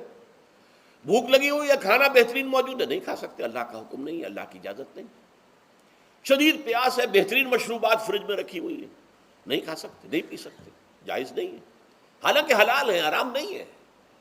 بیوی موجود ہے، یا جیسے کہ لونڈیوں کا معاملہ ہوتا تھا، لونڈی موجود ہے، لیکن نہیں، آپ اپنی شہوت جو ہے وہ اس سے پوری نہیں کر سکتے۔ یہ پابندیاں نفس کے اوپر لگانا، یہ ایک مشق ہے، یہ ایک ریاضت ہے۔ اس ریاضت کا حاصل یہ ہونا چاہیے کہ انسان بقیہ 11 مہینوں میں اپنے آپ کو حرام سے تو بچائے نا۔ یہاں وہ حلال سے رکا ہوا ہے اللہ کے حکم سے، کہ حلال چیز بھی نہیں کھا رہا، دن بھر نہیں پی رہا، دن بھر نہیں اپنی کوئی شہوت پوری کر رہا، دن بھر حلال ذرائع سے بھی، تو اس سے اس کے اندر یہ ایک، اس کو ہم کہیں گے سیلف کنٹرول پیدا ہو جائے، اپنے نفس کو قابو میں کر لے۔ یہ گویا کہ اس کا سب سے پہلا، اس روزے کی ریاضت، روزے کی مشق کے حوالے سے یہ اس کی حکمت ہوئی کہ اس سے کے ذریعے سے انسان میں سیلف کنٹرول پیدا ہو رہا ہے، ضبط نفس۔ یہاں پہ تھوڑی سی میں وضاحت کر دوں، رہبانیت کے اندر آپ کو معلوم ہے کہ سیلف اینیہیلیشن، انگریزی الفاظ جو ہیں وہ زیادہ بعض لوگوں کے لیے واضح ہوں گے، نفس کشی، نفس کو کچل دینا، ختم کر دینا، مار دینا، یہ رہبانیت میں ہوتا ہے، اسلام میں نہیں ہے۔ اسلام کا نظام بڑا متوازن ہے۔ ان لنفسک علیک حقا وان لزوجک علیک حقا وان لزورک علیک حقا۔ حضور نے فرمایا دیکھو تمہارے نفس کا بھی تم پر حق ہے، اسے مناسب حد تک آرام دینا بھی تمہارے ذمے ہے، اسے غذا بہم پہنچانا بھی تمہارے ذمے ہے۔ فرق صرف کیا ہے، حلال سے ہو، حرام سے نہ ہو۔ اس کی شہوت کو پورا کرنا بھی تمہارے ذمے ہے، فرق صرف کیا ہے، جائز راستے سے ہو، حرام سے نہ ہو۔ اس کا نام ضبط نفس ہے، سیلف اینیہیلیشن، نفس کو کچل دینا۔ یہ جو تپسیائیں جو ہیں ہندو سادھو کرتے رہے ہیں، اور جو سب سے زیادہ معاملہ جو ہے وہ جو راہب ہوتے تھے حضرت مسیح علیہ السلام کے پیروکاروں میں، انہوں نے تاریخ کے اندر جو مثالیں دی ہیں، اس کا جو ہے اندازہ کرنا مشکل ہو جاتا ہے کہ کس درجے وہ لوگ اپنے نفس کو کچل دیتے تھے، جس کا قرآن مجید میں سورہ حدید میں ذکر بھی ہے۔ اکثر لوگ تو پابندی نہیں کر سکتے تھے، اپنے اوپر پابندیاں لگانے کے بعد غلط راستوں پر بھی چل پڑتے تھے، لیکن جو لوگ ان پابندیوں کو نبھاتے تھے وہ کس انتہا تک جاتے تھے۔ کبھی آپ جو ہے ہسٹری آف کرسچن مناسٹسزم پر جو تاریخ کی کتابیں لکھی گئی ان کو پڑھیں تو اندازہ ہوگا۔ مولانا مودودی نے تفہیم القرآن میں اس کا کچھ حوالے دیے ہیں، اور واقعہ یہ کہ رونگٹے کھڑے ہو جاتے ہیں انسان پر کہ اس درجے میں انہوں نے اپنے نفس کو کچلا تھا۔ ہمارے صوفیہ کے ہاں بھی بعض ایسی روایات صحیح ہیں یا غلط ہے بیان کی جاتی ہیں، لیکن اسلام کا اصل معاملہ کیا ہے، توازن، اعتدال۔ تمہارے نفس کا بھی تم پر حق ہے، ان لنفسک علیک حقا، تمہاری بیوی کا بھی تم پر حق ہے، وَإِنَّ لِزَوْجِكَ عَلَيْكَ حَقًّا، اور تمہارا جو بھی کوئی ملاقاتی آئے، کوئی دوست ہے، اس کا بھی زورک علیک حق، زیارت کرنے کے لیے کوئی آیا اس کا بھی حق ہے، ان کے حقوق ادا کرو۔ حضرت عبداللہ ابن عمرو ابن العاص رضی اللہ تعالی عنہما صحابہ کرام میں اس اعتبار سے بہت ممیز تھے کہ ان پر عبادت جو ہے، عبادت گزاری کا اتنا غلبہ ہو گیا تھا، ہر روز روزہ رکھتے تھے اور رات کو پوری رات کھڑے رہتے تھے۔ حضور کو اطلاع دی گئی، حضور نے طلب کیا فوراً، آپ نے فرمایا یا عبداللہ الم نخبر، کیا ہمیں یہ خبر نہیں دی گئی انک تصوم الدہر وتقوم اللیل، کہ تو ہمیشہ رات کو کھڑا رہتا ہے نماز میں اور ہر روز روزہ رکھتا ہے۔ اب ظاہر بات ہے حضور کے حضور میں جھوٹ کیسے بولتے، ویسے بھی جھوٹ بولنے کا سوال نہیں صحابہ کے لیے، تو عرض کیا بلا یا رسول اللہ ایسی ہے تو صحیح ہے۔ فرمایا لا تفعل، ہرگز ایسا مت کرو، فإن لنفسك عليك حقا وإن لزوجك عليك حقا وإن لزورك عليك حقا، تمہارے نفس کا بھی تم پر حق ہے، روزہ رکھو بھی اور افطار بھی کرو۔ بہترین روزہ جو ہے وہ حضرت داؤد علیہ السلام کا تھا، ایک دن روزہ رکھتے تھے، ایک دن افطار کرتے تھے۔ لیکن یہ ہے کہ آپ ہفتے میں 2 دن روزے حضور کے ہیں، سوموار کو اور جمعرات کو، مہینے میں 3 روزے یہ ہیں، اس میں گویا کہ سنت پر عمل بھی ہو جائے گا۔ لیکن یہ کہ ہمیشہ روزہ رکھنا، بلکہ یہاں تک کہا گیا ما ساما من سامت دہر، جو ہمیشہ روزہ رکھتا ہے اس نے کوئی روزہ رکھا ہی نہیں۔ کیا مطلب؟ یہ تو اس نے اپنی ہیبٹس بدل لی ہیں، ہیبٹس ہو گئی ہیں یہ کہ سارا دن بھر نہیں کھانا، صبح کھانا شام کو کھانا، بس یہ تو اس نے اپنی ہیبٹ بدل لی ہے، روزہ ہیبٹ بن گیا اس کا۔ ما ساما من سامت دہر، جس نے ہمیشہ روزہ رکھا اس نے کوئی روزہ رکھا ہی نہیں۔ اس لیے کہ روزہ تو در حقیقت اس شخص پر شاخ گزرتا ہے جس کو عادت ہے دن میں کھانا کھانے کی، اس کو دن کے اندر 3 کھانے کھانے کی عادت ہے، تبھی تو وہ شاخ گزرے گا۔ اگر وہ عادت ہی آپ نے بدل لی ہے تو ظاہر بات ہے کہ پھر روزے کی جو برکت ہے وہ تو ظاہر نہیں ہوگی۔ تو بہرحال اس اعتبار سے غور کیجئے کہ یہ پہلا حکم جو ہے روزے کا، لعلکم تتقون، تاکہ تمہارے اندر تقوی پیدا ہو جائے، اپنے نفس پر کنٹرول پیدا ہو جائے۔ اس کو یوں سمجھیے کہ یہ ایک بڑا منہ زور گھوڑا ہے، ہمارا جو نفس ہے، ہمارا جو جسم ہے، حیوانی نظام، اس پر ہماری خودی یا ہماری انا یا ہماری ایگو یا ہمارا سیلف، یہ اس پر حکمران ہے، اس کا گھوڑے کا سوار ہے۔ اب اگر گھوڑا منہ زور ہے اور سوار کے قابو میں نہیں ہے تو کیا نتیجہ نکلے گا؟ اب وہ گھوڑے کے اختیار میں ہے، سوار صاحب کی جان جو ہے وہ جا کر پٹخ دے کہیں، کسی کھائی میں گرائے، کسی اور جگہ گرائے، وہ تو گویا کہ اس کے رحم و کرم پر ہے۔ ہاں اگر سوار تکڑا ہے اور سوار نے جو ہے گھوڑے کو قابو میں کیا ہوا ہے، اس کی رانوں میں بھی جان ہے، دبایا ہوا گھوڑے کو اپنی رانوں کے درمیان، تو ظاہر بات ہے کہ اب یہ گھوڑا جو ہے بہت بڑی ایسٹ ہے اس کے لیے۔ اب گھوڑا ادھر جائے گا جدھر سوار لے جانا چاہے گا، سوار اپنے مقصد، اپنی منزل تک پہنچے گا گھوڑے کے ذریعے سے۔ اور اگر برعکس ہے، جیسا کہ میں عرض کر چکا ہوں، تو وہ سوار جو ہے وہ گھوڑے کے رحم و کرم پر ہے۔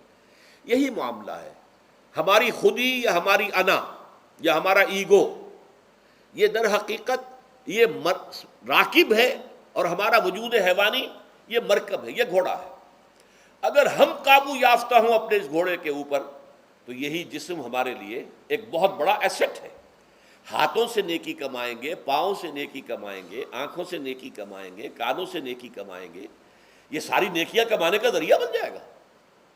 تلاوت قرآن سن رہے ہیں تو کانوں کی نیکی ہو رہی ہے، قرآن دیکھ کر پڑھ رہے ہیں تو آنکھوں کی نیکی ہو رہی ہے۔ یہ سارے ہمارے اعصاب، ہمارے تمام اعضاء و جوارح نیکی کا ذریعہ ہے۔ لیکن اگر کہیں یہ ہمارا نفس امارہ، ایڈ اور لیبیڈو ہم پر قابو پا لے تو پھر ہم اس کے رحم و کرم پر ہیں، پھر وہ ہمیں جس کھائی میں چاہے گا گرا دے گا۔ تو اس اعتبار سے روزہ مجرد ابھی روزے کی بات ہو رہی ہے، وہ روزہ خاص طور پر کہ جس کا حکم پہلے دیا گیا تھا، ایام معدودات، اس کے بارے میں اس کی حکمت، مجرد روزے کی حکمت کیا ہے؟ ضبط نفس۔ اسی ضبط نفس کا دوسرا نام تقویٰ ہے۔ آپ اپنے نفس پر قابو یافتہ ہیں اور پھر اللہ کے سامنے جھک رہے ہیں، یہ ہوئی نا اصل بات۔ آپ اللہ کے سامنے تو جھک رہے ہیں، اے اللہ میں تیری ہی بندگی کرتا ہوں اور کروں گا، نفس پر قابو ہے ہی نہیں، تو آپ کا یہ کہنا محمل ہو جائے گا۔ نفس کا تقاضا ابھرے گا اور آپ اس کے آگے ہاتھ جوڑ کر کھڑے ہو جائیں گے، تو گویا کہ جو آپ نے کہا تھا ایاک نعبد و ایاک نستعین، اس کی پیروی کرنا، اس کو پورا کرنا، اس کا تقاضا بجا لانا آسان کام نہیں ہے۔ چبی گویم مسلمانم بلرزم کہ دانم مشکلات لا الارا، جب میں کہتا ہوں کہ میں مسلمان ہوں تو مجھ پر کب کب یہ طاری ہوتی ہے، اس لیے کہ مجھے معلوم ہے کہ لا الہ کہنے کا مقصد کیا ہے اور مطلب کیا ہے، اس کے تقاضے کیا ہیں۔ تو روزہ مجرد روزے کی غرض و غایت تقوی یا ضبط نفس یعنی سیلف کنٹرول، اور اس سیلف کنٹرول کے ساتھ اپنے پورے وجود کو اللہ کے سامنے جھکا دینا، یہ عبادت ہے۔ اب آئیے اس عبادت کے لیے، روزے کے لیے رمضان کا مہینہ کیوں منتخب کیا گیا بالآخر؟ پہلے تو وہ ہر مہینے کے 3 دن تھے، بالآخر مستقل تا قیام قیامت اور رمضان کا مہینہ ہے۔ اس کی علت کیا ہے؟ ظاہر بات ہے کہ سارے 12 مہینے اللہ ہی کے ہیں، ہفتے کے سارے دن اللہ ہی کے ہیں، دنوں میں سید الایام جمعے کا دن ہے، مہینوں میں سید الاشہر، یہ جتنے مہینے ہیں ان میں سردار جو ہے مہینوں کا وہ رمضان مبارک ہے۔ کیوں ہے؟ اب آپ پڑھیے تیسری آیت، شہر رمضان الذی انزل فیہ القرآن، رمضان کا مہینہ وہ ہے جس میں قرآن نازل کیا گیا۔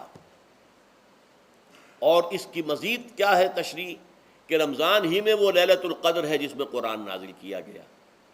اب یہاں 2 چیزیں علیحدہ علیحدہ سمجھ لیجئے۔ ہمیں معلوم ہے کہ قرآن حضور پر نازل ہوا 32 برس میں، نہیں 22 برس میں، 610 عیسوی سے لے کر اس موضوع پر آج شام کو تقریر ہوگی انشاءاللہ مفصل تعارف قرآن کے ضمن میں، بعد نماز عشاء قرآن اکیڈمی کی مسجد میں، کیونکہ معلوم نہیں کہ آج چاند ہو جائے گا یا نہیں ہو جائے گا، لہذا دورہ ترجمہ قرآن کل سے شروع ہوگا، اور آج جو ہے تعارف قرآن اور سورہ فاتحہ کا کچھ مفہوم میں بیان کروں گا، تاکہ یہ کہ رمضان مبارک کے لیے تمہید ہو جائے۔ پھر اگر چاند ہو گیا تو چھوٹی چھوٹی صورتوں کے ساتھ ہم تراویح مکمل کر لیں گے، ترجمہ قرآن کے ساتھ تراویح کل سے شروع ہوگی۔ بہرحال اس ضمن میں رمضان کا چناؤ جو ہوا ہے تو یہ ترجیح بلا مرجح نہیں ہے، ایسے ہی نہیں کہ یوں ہی اس کو ترجیح دے دی گئی، اس کی حکمت ہے، غایت ہے، علت ہے، اس کا سبب ہے۔ رمضان کا مہینہ وہ ہے جس میں قرآن نازل کیا گیا، اسی میں وہ لیلۃ القدر ہے جس میں قرآن نازل کیا گیا، اگرچہ ہم جانتے ہیں کہ حضور پر قرآن نازل ہوا ہے 22 برس میں، 610 عیسوی سے 632 تک۔ اس معمے کو کیسے حل کریں گے؟ اس کا حل کیا ہے؟ رمضان مبارک کی ایک شب مبارک لیلۃ القدر میں پورا قرآن لوح محفوظ سے دفعتاً پورا کا پورا سمائے دنیا، پہلا آسمان جو ہے ہمارا، اس کے اوپر نازل کر دیا گیا۔ اس کے لیے لفظ انزلہ، انزلہ ینزل انزالن کے معنی ہے دفعتاً کسی چیز کو اتار دینا، اور نزلہ ینزل تنزیلا کے معنی ہے رفتہ رفتہ درجہ درجہ درجہ درجہ درجہ اتارنا۔ اعلام، عالم یعلم اعلاما، کسی شے کو خبردار کر دینا، بتا دینا، بس ہم نے بتا دیا، تم جانو، تمہارا کام۔ تعلیم یہ ہے اس کو درجہ بدرجہ سمجھانا، اس کے دماغ میں اتارنا، دیکھنا کہ اتنی بات سمجھ گیا تو اگلی بات سمجھانا، یہ سمجھ میں آ گئی تو اگلی بات، تعلیم اس کو کہتے ہیں۔ تو انزال دفعتاً اتار دینا، تنزیل رفتہ رفتہ تدریجاً تھوڑا تھوڑا کر کے اتارنا۔ تو حضور پر تنزیل ہوئی ہے، فَإِنَّهُ نَزَّلَهُ عَلَىٰ قَلْبِكَ، جبرائیل نے اس قرآن کو تھوڑا تھوڑا تھوڑا تھوڑا کر کے، نزلناہ تنزیلا، رتلناہ ترتیلا، ہم نے تھوڑا تھوڑا کر کے اتارا۔ لیکن لیلۃ القدر میں جو ماہ رمضان مبارک کی شب ہے، آخری عشرے کی، اس میں پورا قرآن اتار دیا گیا تھا لوح محفوظ سے سمائے دنیا تک۔ شہر رمضان الذی انزل فیہ القرآن ھدی للناس وبینات من الھدی والفرقان، یہ قرآن کیا ہے، کیا بنا کر نازل کیا گیا؟ یہ حال ہے، یہ لوگوں کے لیے، پوری نوع انسانی کے لیے ہدایت ہے، اور یہ ہدایت بینات کی شکل میں آئی، واضح تعلیمات جن میں کوئی شک و شبے کی گنجائش نہیں، از خود روشن۔ بینہ اسے کہتے ہیں وہ شے جو از خود روشن ہو، جس کو ہم کہتے ہیں کہ آفتاب آمد، دلیل آفتاب، جب سورج طلوع ہو گیا تو اپنے وجود پر وہ خود دلیل ہے، اسے کسی اور دلیل سے ثابت کرنے کی ضرورت نہیں ہے، از خود واضح۔ تو بینات من الہدی، جو قرآن کی بنیادی ہدایت ہے وہ بینات پر مشتمل ہے، واضح چیز ہے، جو انسان کے لیے، اس کی فطرت کے لیے جانی پہچانی چیزیں ہیں، یہ کوئی باہر کی چیز نہیں آ رہی ہے، اس کے قلب کی گہرائیوں کے اندر یہ سب کچھ موجود ہے، اور اس کی گواہی اس کے قلب کی گہرائیوں سے نکلتی ہے کہ ہاں، دیکھنا تقریر کی لذت کے جو اس نے کہا، میں نے یہ جانا کہ گویا یہی میرے دل میں ہے، اس نے تو میرے اپنی فطرت کی ترجمانی کی ہے۔ والفرقان، بینات من الہدی والفرقان، یہ بینات کا اطلاق فرقان پر بھی ہو رہا ہے، حق و باطل کے اندر فرق کر دینے والی شے۔ بین صورت میں یہ حق ہے، یہ باطل ہے، یہ جائز ہے، یہ ناجائز ہے، یہ غلط ہے، یہ صحیح ہے۔ یہ ہے قرآن مجید کی عظمت کا بیان۔ ویسے تو عظمت قرآن مجید کے اندر بہت سے مقامات پر آئی ہے اور بڑے ہی پرشکو انداز میں بھی آئی ہے، لیکن یہ اس وقت موقع نہیں ہے اس میں جانے کا۔ یہاں جو قرآن کا تعارف کرایا گیا، ھدی للناس وبینات من الہدی والفرقان، اور یہ رمضان میں نازل کیا گیا، لہٰذا رمضان کا مہینہ جو ہے اس عبادت کے لیے خاص اور مختص کر لیا گیا۔ فمن شہد منکم الشہر فلیصم، تو جو کوئی بھی تم میں سے اس مہینے کو پائے یا اس میں مقیم ہو وہ لازماً روزہ رکھے۔ میں بیان کر چکا ہوں یہ وجوب علی العین ہے، اس کے اندر اب اختیار نہیں ہے، لیکن یہ کہ اگر من کان منکم مریضا او علی سفر فعدۃ من ایام اخر۔ اب دیکھیے یہ جو رمضان مبارک کو منتخب کیا گیا جو نزول قرآن کا مہینہ ہے، تو اس میں ایک دوہرا پروگرام رکھ دیا گیا ہے جو قرآن مجید میں تو واضح طور پر نہیں کہا گیا، اس لیے کہ اگر قرآن میں اس طور سے آ جاتا تو فرض ہو جاتا، اسے تطوعاً رکھا گیا ہے، لہذا اس کا ذکر قرآن میں نہیں ملے گا۔ موجود ہے کہ جب اس مہینے کو چنا ہی اس لیے گیا ہے کہ یہ نزول قرآن کا مہینہ ہے، لہذا اس کے لیے جو ہم نے پڑھا تھا وہ خطبہ وہ اس کو پلٹ لیجئے۔ جعل اللہ صیامہ فریضۃ وقیام لیلہ تطوعا، اللہ نے اس مہینے کا روزہ رکھنا تو فرض قرار دے دیا ہے، اور اس کا قیام اللیل، راتوں کو کھڑے رہنا، یہ مرضی پر چھوڑ دیا ہے، جو کر سکے، جو بھی ہمت کرے، ترغیب و تشویق ہے۔ اب دیکھیے ترغیب و تشویق کے لیے دوسری حدیث جو یہاں پر ہے، عن ابی ہریرہ رضی اللہ عنہ قال، حضرت ابو ہریرہ سے مروی ہے رضی اللہ عنہ کہ انہوں نے فرمایا، قال رسول اللہ صلی اللہ علیہ وسلم، کہ اللہ کے رسول نے فرمایا صلی اللہ علیہ وسلم، من صام رمضان ایمانا و احتسابا غفر له ما تقدم من ذنبه، جس نے رمضان میں روزے رکھے ایمان کے ساتھ، یقین کے ساتھ، اور احتساب، اللہ سے اس کے اجر کی امید میں، غفر له ما تقدم من ذنبه، اس کے پچھلے تمام گناہ معاف ہو جاتے ہیں۔ یہ نوٹ کیجئے کہ اس سے مراد گناہ کبیرہ نہیں ہے، گناہ صغیرہ ہے۔ گناہ کبیرہ کے لیے توبہ شرط ہے، گناہ صغیرہ جو ہے وہ ان چیزوں سے دھل جاتے ہیں۔ لیکن اب دیکھیے، ومن قام رمضان ایمانا و احتسابا، اور جو کوئی کھڑا رہا رمضان میں، یعنی قیام اللیل، ایمان اور احتساب کے ساتھ، غفر له ما تقدم من ذنبه۔ اب تیسری بات، ومن قام لیلۃ القدر ایمانا و احتسابا، اور جو کھڑا رہا قیام اللیل جس نے کیا ہے لیلۃ القدر میں ایمان اور احتساب کے ساتھ، غفر له ما تقدم من ذنبه، متفق علیہ۔ یہ حدیث بخاری اور مسلم دونوں کی ہے۔ اب یہاں جو بات میں چاہتا ہوں کہ آپ پر واضح ہو جائے، اس حدیث میں دونوں چیزوں کو پیرلل لایا گیا، من قام رمضان، من صام رمضان، پیرلل، بالکل متوازی، ہم وزن اعتبار سے، من صام رمضان ایمانا و احتسابا غفر له ما تقدم من ذنبه، من قام رمضان ایمانا و احتسابا غفر له ما تقدم من ذنبه۔ اب سوال پیدا ہوتا ہے قیام اللیل سے مراد کیا ہے؟ یہاں پہ میں ذرا تراویح کا جو پس منظر ہے وہ بیان کر دینا چاہتا ہوں۔ دیکھیے جیسا کہ ہم نے خطبے میں بھی دیکھ لیا، اللہ نے قیام اللیل جو ہے اسے فرض نہیں ٹھہرایا، تطوعا، قرآن مجید میں بھی اس کا کوئی ذکر نہیں، احادیث میں اس کی تشویق و ترغیب پوری موجود ہے، ایک اور حدیث بھی ہم بعد میں پڑھیں گے اس پر۔ اس کا پس منظر کیا تھا کہ اس کو چھوڑ دیا گیا۔ اب ظاہر بات ہے مسلمانوں میں کمزور بھی ہیں، مسلمانوں میں وہ مزدوری کرنے والے بھی ہیں، روزہ تو فرض ہے ان پر، چاہے مئی کا مہینہ ہے اور گندم کاٹنی ہے، روزہ تو پھر بھی رکھنا ہوگا، یہ سب کچھ ہے، لیکن یہ کہ رات کو پھر کھڑے رہنا ان کے لیے، جاگنا ممکن نہیں، لہذا ان کے اوپر یہ چیز فرض نہیں۔ حضور نے تراویح کی نماز یا قیام اللیل نہ اسے فرض قرار دیا، نہ اس کے بعد جماعت کوئی اہتمام کیا مستقل، صرف 3 راتیں آپ نے جماعت کروائی ہے، اس میں 8 رکعتیں آپ نے پڑھی ہیں کہ جو آپ کا معمول تھا تہجد کا وہ پڑھی، اور تہجد کے وقت ہی جماعت کرائی ہے۔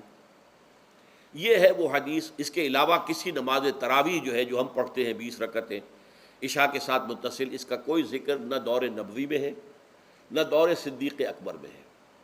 یہ دور حضرت عمر کی خلافت میں ہوا ہے، اور ہم نہیں کہہ سکتے کتنے سال کے بعد ہوا ہے۔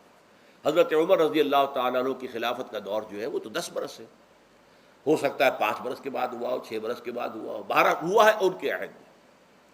حضرت عمر ایک مرتبہ مسجد میں داخل ہوئے، مسجد نبوی میں، تو دیکھا کہ کچھ لوگ 8 10 12 جو ہیں وہ ایک جو ہے حافظ کے پیچھے کھڑے ہوئے اور قرآن سن رہے ہیں، کچھ دوسرے کونے میں کھڑے ہیں، کچھ کہیں اور کھڑے ہیں، مختلف جماعتیں ہو رہی ہیں۔ تو انہوں نے سوچا کہ کیوں نہ ان سب کو ایک امام کے پیچھے جمع کر دیا جائے، اور اس کے لیے لوگوں کی سہولت کے لیے عشاء کے ساتھ متصل رکھ دیا جائے، اس لیے کہ تہجد کے وقت اٹھنا جو ہے وہ تو ہر کس و ناقص کا کام نہیں ہے، کہ عشاء کے بعد اگر تھوڑا سا اضافی وقت ہو صرف، تو یہ ہر شخص کر لے گا، مزدور بھی کر لے گا۔ لہذا آپ نے یہ نظام تجویز فرمایا کہ عشاء کے متصلاً بعد 20 رکعت نماز پڑھی جائے اور ایک امام کے پیچھے پڑھی جائے۔ یہ گویا کہ اجتہاد ہے حضرت عمر رضی اللہ تعالی عنہ، اس کو آپ نے خود بدعت بھی قرار دیا ہے، لیکن بدعت حسنہ۔ بدعت کس اعتبار سے؟ لغوی اعتبار سے، نئی بات، اس لیے کہ حضور کے زمانے میں نہیں تھی، تو یہ اس طریقے سے ایک نئی بات ہے۔ لیکن یہ بات چونکہ بہت اچھی ہے، بہت عمدہ ہے، آپ جب یہ نظام چل پڑا تو ایک دن مسجد میں آئے، دیکھا کہ بڑی بھری مسجد ہے، صحابہ کھڑے ہیں اور ایک امام کے پیچھے قرآن سن رہے ہیں۔ آپ نے فرمایا نعم البدعۃ ھذہ، یہ جو ہم نے نئی بات شروع کی ہے یہ بہت اچھی ہے، بہت عمدہ ہے۔ اب یہاں سے فرق واقع ہو گیا ہے۔ ایک تو اہل تشیع جو ہے وہ تو ویسے ہی حضرت عمر سے بہت دشمنی رکھتے ہیں، عناد رکھتے ہیں، تو حضرت عمر کے اجتہادات سے انہیں نفرت ہے، انہیں دوری ہے، چاہے وہ کوئی سا بھی حضرت عمر کا اجتہاد ہو۔ ہمارے ہاں اہل حدیث حضرات بھی در حقیقت حضرت عمر یا کسی اور خلیفہ راشد کے فعل کو وہ سمجھتے ہیں کہ یہ ایگزیکٹو آرڈرز ہیں، یہ ہمیشہ کے لیے نہیں ہے۔ حضرت عمر نے اپنے دور میں ایک نظام قائم کیا، ان کے دور کے لیے ٹھیک تھا، یہ ہمیشہ کے لیے نہیں۔ ہمیشہ کے لیے وہ 8 ہی رکعتوں کے قائل ہیں، وہ تہجد والے، لیکن اس میں بہرحال انہوں نے بھی خود یہ اضافہ کیا ہے کہ وہ 8 رکعتیں وہ عشاء کے ساتھ متصل پڑھتے ہیں، تہجد کے وقت تو نہیں پڑھتے۔ اور حضور نے تو صرف 3 روز جو ہے وہ کرائی تھی جماعت، وہ لوگ 30 دن یا 29 دن پڑھ رہے ہیں، تو اضافہ تو انہوں نے بھی کر دیا، اس نظام میں تبدیلی تو ہو گئی۔ لیکن اہل سنت جو کہلاتے ہیں، ہمارے جو 4 جو ہیں، جو ہمارے مسلک ہیں، حنفی، مالکی، شافعی، حنبلی، ان کا اتفاق ہے اس پر حضرت عمر کا، کیونکہ ان کے سامنے اصول یہ ہے کہ حضور نے فرمایا علیکم بسنتی وسنت الخلفاء الراشدین المہدیین، تم پر لازم ہے کہ میری سنت کو پکڑو مضبوطی کے ساتھ، اور میرے خلفاء راشدین مہدیین جو ہیں ان کی سنت کو پکڑو۔ اس اصول سے یہ چاروں فقہیں جو ہیں حضرت عمر کے اجتہادات جو ہیں ان کو بھی پابندی سمجھتے ہیں کہ تمام عمر کے لیے، قیامت تک کے لیے امت مسلمہ پر ان کی پیروی لازم ہے۔ لہذا اس میں اجماع ہے، اور یہاں تک کہ یہ سب سے آخری جو اس میں مسلک پیدا ہوا ہے زمانی اعتبار سے، سب سے پہلے مسلک جو ہے حنفی پیدا ہوا ہے، پھر مالکی پیدا ہوا ہے، پھر شافعی پیدا ہوا ہے، اور پھر حنبلی آخری ہے۔ اور امام احمد ابن حنبل بہت بڑے محدث بھی ہیں، مسند احمد ابن حنبل جو ہے وہ بہت بڑی کتاب ہے، بہت اہم کتاب ہے، جامع کتاب ہے، تو ان کے ہاں بھی 20 رکعتیں ہیں۔ چنانچہ حرمین شریفین میں، سعودی عرب میں، مکے اور مدینہ منورہ میں جو نماز تراویح ہوتی ہے اس کی 20 رکعتیں ہیں، لیکن اہل حدیث حضرات جو ہیں وہ اس 8 کے اوپر اکتفا کرتے ہیں۔ بہرحال یہ ایک اختلاف ہے جو میں نے اس کا پس منظر بیان کر دیا، لیکن اس 20 رکعت نماز سے ادا کرنے سے، جو کہ زیادہ سے زیادہ 50 منٹ یا 1 گھنٹہ لگتا ہے، اس سے وہ قیام اللیل کا حق ادا نہیں ہوتا۔ قیام اللیل کا تو کچھ اور ہی تقاضا ہے۔ قیام کسے کہتے ہیں؟ یہ سورہ مزمل سے واضح ہوتا ہے، یا ایھا المزمل قم اللیل الا قلیلا نصفہ او انقص منہ قلیلا او زد علیہ ورتل القرآن ترتیلا۔ آدھی رات یا آدھی رات سے کچھ کم، یعنی تہائی رات، یا آدھی رات سے کچھ زائد، 2/3 رات، یہ ہے قیام اللیل۔ چنانچہ سورہ مزمل ہی کی آخری آیت جو دوسرا رکوع مشتمل ہے جس پر، اس میں صاف کہہ دیا گیا ان ربک یعلم انک تقوم ادنی من ثلثی اللیل ونصفہ وثلثہ وطائفۃ من الذین معک۔ اے اللہ کے نبی، اللہ خوب واقف ہے کہ آپ بھی اور آپ کے ساتھ ایک جماعت بھی رات کو کھڑی رہتی ہے، 2/3 رات یا آدھی رات یا 1/3 رات۔ تو یہ سارا معاملہ جو ہے قیام اللیل کا، گویا کہ کم سے کم 1/3 رات پر اس کا اطلاق ہو سکے گا، یہ نہیں کہ 1 گھنٹے۔ اب اس کے ضمن میں دیکھیے حدیث پڑھیے، تیسری حدیث ہے ان عبداللہ ابن عمرو ابن العاص رضی اللہ تعالی عنہ، یہ وہی عبداللہ ابن عمرو ہے جن کی میں نے آپ کو حدیث پہلے سنائی ہے۔ یہ ساری رات کھڑے رہتے تھے، پوری رات، اور ہر روز روزہ رکھتے تھے، جس پر حضور نے منع کیا، لا تفعل، مت کرو ایسا، رضی اللہ عنہما۔ یہ خود بھی صحابی ہیں اور ان کے والد عمرو بن العاص بھی صحابی ہیں۔ ان رسول اللہ صلی اللہ علیہ وسلم قال، کہ اللہ کے رسول صلی اللہ علیہ وسلم نے فرمایا، الصیام والقرآن یشفعان للعبد، روزہ اور قرآن بندے کے حق میں شفاعت کریں گے۔ یقول الصیام، روزہ یہ عرض کرے گا اللہ کی جناب میں، اے رب پروردگار، انی منعتہ الطعام والشہوات بالنہار، میں نے تیرے اس بندے کو دن کے دوران کھانے پینے سے اور اپنی شہوت کا تقاضا پورا کرنے سے روکے رکھا، یہ میری وجہ سے روکا رہا، تو میری شفاعت اس کے حق میں قبول فرما، فشفعنی فیہ، میری شفاعت اس کے حق میں قبول فرما۔ ویقول القرآن، قرآن کیا کہے گا، منعتہ النوم باللیل، میں نے اسے رات کے وقت سونے سے، نیند سے روکے رکھا، فشفعنی فیہ، تو اس کے حق میں میری شفاعت قبول فرما۔ حضور فرماتے ہیں فیشفعان، ان دونوں کی شفاعت قبول کی جائے گی۔ یہ ہے قیام اللیل۔ یہ قیام اللیل صرف تراویح کی نماز سے جو پڑھ لی جاتی ہے، اور ہمارے ہاں تو یہ ہے، وہاں کم سے کم یہ تو تھا، صحابہ کرام کھڑے ہوتے تھے تو جو قاری پڑھ رہا ہوتا تھا وہ ان کے دل میں اترتا جاتا تھا، اس کا مضمون اور مفہوم جو ہے ان کو معلوم ہے، لہذا وہ اس کی زبان سے نکلا ہوا ہر لفظ ان کے قلب کی گہرائیوں تک اتر رہا ہے۔ یہاں تو یہ ہے، پیرٹ لائک حافظ ہے، اسے خود پتہ نہیں میں کیا پڑھ رہا ہوں، اکثر حفاظ جو ہیں وہ عالم تو نہیں ہوتے، اور جو سن رہے ہیں انہیں کچھ پتہ نہیں ہم نے کیا سنا ہے، تو ٹھیک ہے، کم سے کم ثواب تو انہیں ملے گا کہ انہوں نے وقت نکالا ہے، 1 گھنٹہ ہی اضافی صحیح، لیکن بہرحال اس کا وقت تو انہوں نے نکالا ہے، محنت کی ہے، کھڑے رہے ہیں، ثواب ملے گا۔ لیکن جو مقصد ہے وہ حاصل نہیں ہوتا۔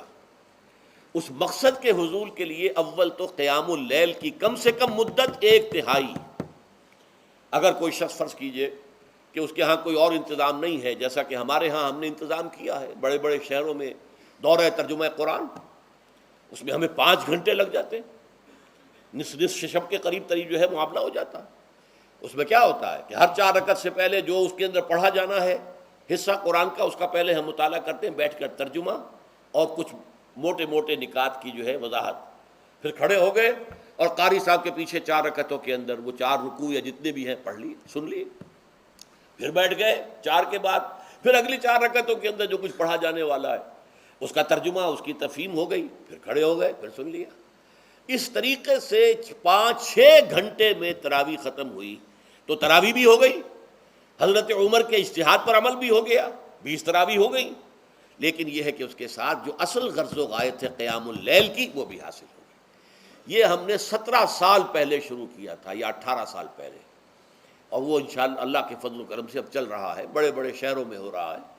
لاہور میں جن مقامات پر ہو رہا ہے وہ تازہ جو ندائے خلافت ہے اس کے اندر آپ اس کی فہرست دیکھ لیں، کراچی میں تو اس سے غالباً 3 گنا مقامات کے اوپر وہ کام ہو رہا ہے، اور دوسرے شہروں میں بھی ہو رہا ہے۔ تو اس سے در حقیقت وہ غرض و غایت، وہ حکمت جو ہے پوری ہوتی ہے کہ یہ دونوں چیزیں پیرلل ہیں۔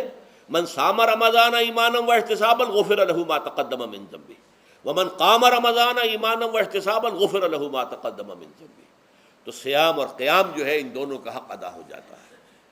تو یہ ہے شہر رمضان الذی انزل فیہ القرآن ھدی للناس وبینات من الھدی والفرقان فمن شہد منکم الشہر فلیصم ومن کان مریضا او علی سفر فعدۃ من ایام اخر یرید اللہ بکم اليسر ولا یرید بکم العسر ولتکملوا العدۃ ولتکبروا اللہ علی ما ھداکم ولعلکم تشکرون۔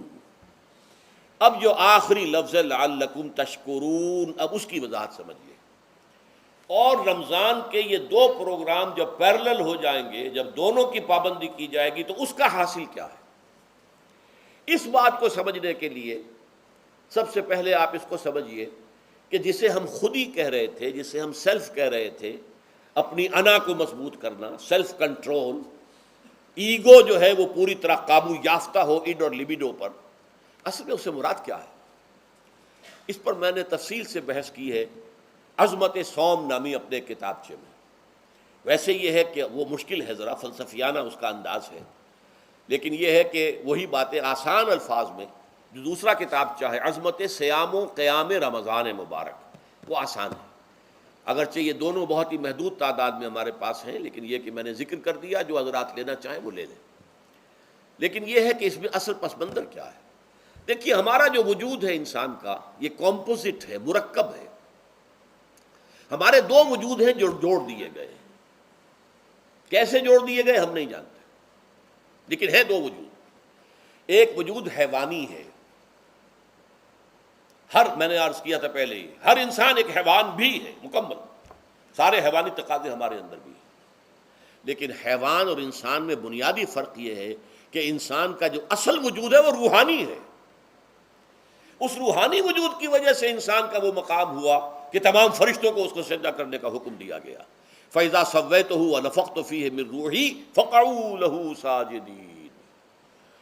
فرشتوں سے کہہ دیا گیا تھا کہ میں ایک بشر پیدا کرنے والا ہوں مٹی سے، جب میں اسے پیدا کر لوں اور اس کی ناک پلک سنوار دوں، دو پلک درست کر دوں، تو پھر اس کے سامنے اور اس میں اپنی روح میں سے پھونک دوں تو گر پڑنا اس کے سامنے سجدے میں۔ حیوان انسان اور انسان روحانی، یہ دونوں مل کر اب آدم بنے ہیں۔ نمبر دو، اس حیوان انسان کا وجود زمین سے ہے، مٹی سے پیدا کی، مٹی سے، گارے سے، طین لازب سے، چپچکانے والے گارے سے، وہ جس میں کہ بدبو پیدا ہو جائے، یہ ساری باتیں کہی گئی ہیں۔ اور سائنس بھی کہتی ہے مٹی سے پیدا ہوئے، کیسے پیدا ہوئے اس میں اختلاف ہے، لیکن یہ کہ ہے مٹی ہماری اوریجن، قرآن بھی کہتا ہے اور سائنس بھی کہتی ہے۔ اور ہمارے وجود کو جب وہ تھک جائے، مزمحل ہو جائے، اس کی انرجی کم ہو جائے، تو اس کے لیے جو غذا ہے، جو تقویت ہے، وہ بھی ساری زمین سے آ رہی ہے۔ آپ نے پھل کھائے، آپ نے گندم کھائی، آپ نے چاول کہاں سے آ رہے ہیں؟ اچھا، بکری کا گوشت کھایا تو بکری کا گوشت کس چیز سے بنا ہے؟ اس نے گھاس کھائی ہے، اس نے پتے کھائے ہیں، وہیں سے تو بنا ہے نا۔ الٹیمیٹ سورس آپ کے وجود حیوانی کے لیے جو آ رہی ہے وہ زمین ہے۔ وجود روحانی کو بھی تقویت کی ضرورت ہے، وہ بھی مزمحل ہوتی ہے، کمزور ہو جاتی ہے، خاص طور پر جب کہ وجود حیوانی کا اس پر غلبہ ہو جائے، تب تو یوں سمجھیے کہ وہ بالکل بے ہوش ہو کر موت کے قریب پہنچ جاتی ہے۔ اس کی تقویت، اس کی غذا وہیں سے آئی ہے جہاں سے روح آئی ہے، وہ کلام ربانی ہے، روح ربانی۔ نفخت فیہ من روحی، من روحی، من روحی، میں پھونک دوں اس میں اپنی روح میں سے۔ روح کا تعلق ذات باری تعالیٰ کے ساتھ ہے۔ اسی طرح کلام ربانی کہاں سے آیا ہے؟ اللہ تعالیٰ کے پاس سے آیا ہے، یہ اس کی تقویت کا ذریعہ ہے۔ اب عام حالات میں کیا ہوتا ہے؟ ہمارا یہ وجود حیوانی چھایا ہوا ہے ہمارے وجود کے اوپر، بیچاری روح جو ہے دبی رہتی ہے، پسی رہتی ہے۔ اگر خدا نہ خواستہ ہم گناہ گار بھی ہیں، گناہ پر گناہ کا ارتکاب کر رہے ہیں، تو وہ روح جو ہے وہ قلب کے آئینے شیشے کے اندر ہے۔ فیہا مصباح، المصباح فی زجاجہ، الزجاجۃ کأنہا کوکب دری۔ قلب جو ہے ایک شیشے کے مانند ہے جس کے اندر روح کا چراغ جل رہا ہے۔ اب اگر یہ اوپر جو شیشہ ہے اس پر دھواں آ گیا، لالٹین کی چمنی پر دھواں آ گیا، تو اب روشنی باہر تو نہیں آئے گی۔ اگر انسان گناہ کرتا ہے تو قلب پر رین، زنگ آ جاتا ہے، یا حضور نے فرمایا ایک داغ لگ جاتا ہے، اور گناہ کرتا ہے اور داغ لگتا ہے، اور گناہ کرتا ہے اور داغ، یہاں تک کہ بالآخر پورا قلب سیاہ ہو جاتا ہے۔ اب وہ روح اندر بند ہو گئی، وہ دفن ہو گئی۔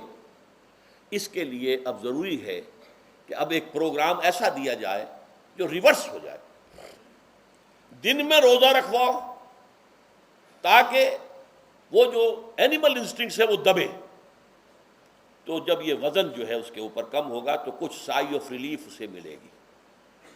جیسے بے ہوش آدمی پڑا ہے، اسے کوئی ہلکا سا ہوش آ رہا ہے، آپ نے پانی کے کچھ چھینٹے دیے، اس کے بعد آپ نے رات کو کھڑے ہو کر قرآن کے انوار کو اتارا، بارش برس رہی ہے روح انسانی کے اوپر، قلب روحانی، قلب انسانی کے اوپر، جس میں کہ وہ روح جو ہے وہ دفن ہے، وہ زندہ ہوگی اثر نو، ہوش میں آئے گی، اور ہوش میں آئے گی تو دو کام ہوں گے. ایک تو اسے قرآن کی عظمت کا احساس ہوگا. یہ قرآن میری حیات تازہ کا ذریعہ بنا ہے. میں دب گئی تھی، میں پس گئی تھی، میں بے ہوش تھی، میں نیم مردہ تھی. اس قرآن کی بارش نے، یہ ترشح جو ہوا ہے مجھ پر، اس نے مجھے حیات تازہ عطا فرمائی. یہ جو قدر کا احساس ہوگا قرآن کا، لعلکم تشکرون، تاکہ تم قرآن کی عظمت سے واقف ہو جاؤ. ایک انسان بھوک کی وجہ سے اس کا شوگر لیول اتنا گر گیا کہ بے ہوش پڑا ہوا. اب ظاہر بات ہے کہ آپ اسے کچھ پانی کے چھینٹے دیں گے تو کچھ ہوش میں آئے گا، پھر غذا دیں گے تو اب وہ پوری توانائی پر آئے گا، تو معلوم ہوگا اسے اس غذا کی کیا قدر و قیمت ہے. اگر آپ کو بھوک ہی نہیں لگتی تو غذا بے معنی شے ہے. پیاس ہی نہ لگے تو آپ کو کیا معلوم کہ اس پانی کے اندر کتنی بڑی عظمت ہے، یہ میرے لیے کتنا بڑا انعام و احسان ہے اللہ کا. وہ تو پیاس پر، جان پر بنی ہوئی ہو، اور پیاس اس وقت آپ کو ایک گھونٹ پانی کوئی دے دے تو آپ کو معلوم ہوگا دنیا و مافیا سے بڑھ کر ہے یہ ایک گھونٹ پانی جو مجھے ملا ہے. اسی طرح جب روح دبی ہوئی تھی حیوانی وجود کے بوجھ تلے، جبکہ وہ نیم خوابیدہ یا نیم بے ہوش یا بالکل بے ہوش تھی، وہ دن میں تو روزہ رکھ کر اس پر سے حیوانی وجود کا وزن کم کیا گیا، اسے ایک ریلیف ملی. رات کو قرآن مجید کے انوار و برکات اس میں جذب کیے گئے تو اس کو پوری توانائی حاصل ہوئی. اس پوری توانائی کا پہلا نتیجہ تشکر، قرآن کا شکر. الحمدللہ الذی انزل علی عبدہ الکتاب ولم یجعل لہ عوجا. پھر وہ قلب کی گہرائیوں سے نکلے گا. سارا شکر اس اللہ کے لیے جس نے اپنے بندے پر صلی اللہ علیہ وسلم کتاب نازل کی اور اس میں کوئی کجی نہیں رکھی، کسی طرح کی ایش پیش نہیں. یا تبارک الذی نزل الفرقان علی عبدہ لیکون للعالمین نصیرا. بڑی بابرکت ہے وہ ذات جس نے اپنے بندے پر فرقان نازل فرمایا تاکہ وہ تمام جہان والوں کے لیے نذیر اور خبردار کرنے والا بن جائے. یہ قرآن کی عظمت کا احساس. اور ظاہر بات ہے جس قدر کسی نعمت کی قدر و قیمت کا احساس ہوگا اسی قدر تو آپ شکر ادا کریں گے. اگر آپ نے کسی بچے کے ہاتھ پر ہیرا رکھ دیا، اسے کیا پتا یہ ہیرا کس بلا کا نام ہوتا ہے، وہ سمجھے گا کانچ کا ٹکڑا ہے.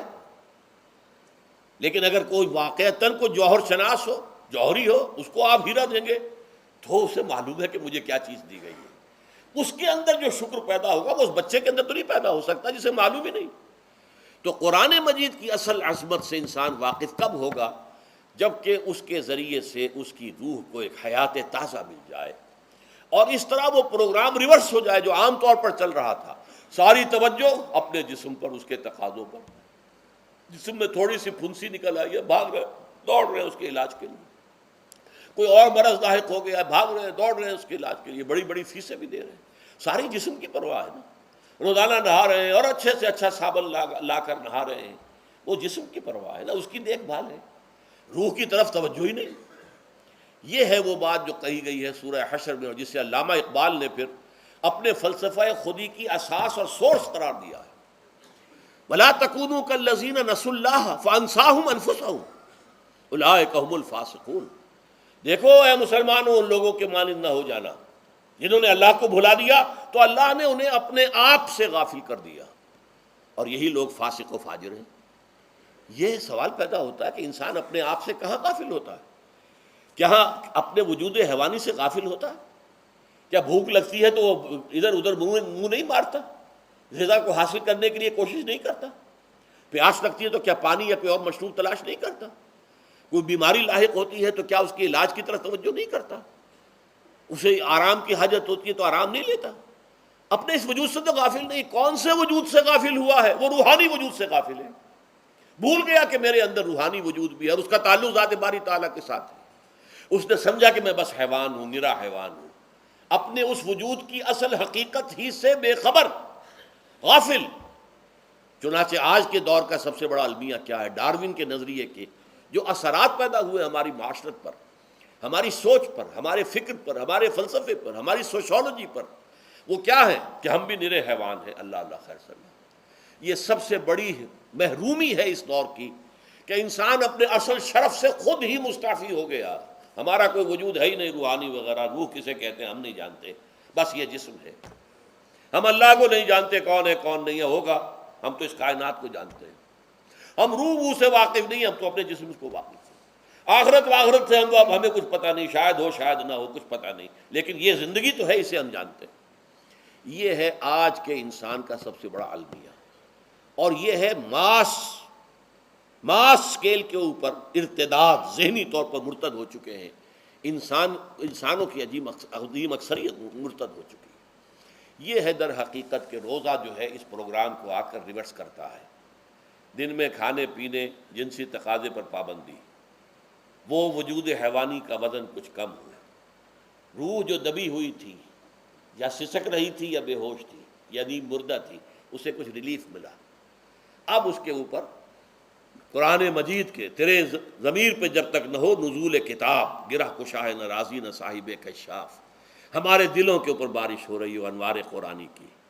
وہ ظاہر بات ہے کہ بغیر سمجھے تو نہیں ہوگی بارش، وہ تو آپ کچھ سمجھ رہے ہوں گے تو بارش ہوگی، ورنہ تو یہ ہے کہ ٹھیک ہے، میں پہلے بھی عرض کر چکا ہوں، آپ کو ثواب تو ملے گا، لیکن یہ ہے کہ وہ اصل مقصد قرآن کی عظمت کا قلب کی گہرائیوں سے اعتراف جو ہے، اور اس پر اللہ کا شکر تو ادا ہوگا، لعلکم تشکرون، جبکہ قرآن مجید جو ہے آپ کے قلب کے اوپر نازل ہے، اس کا مفہوم نازل ہے۔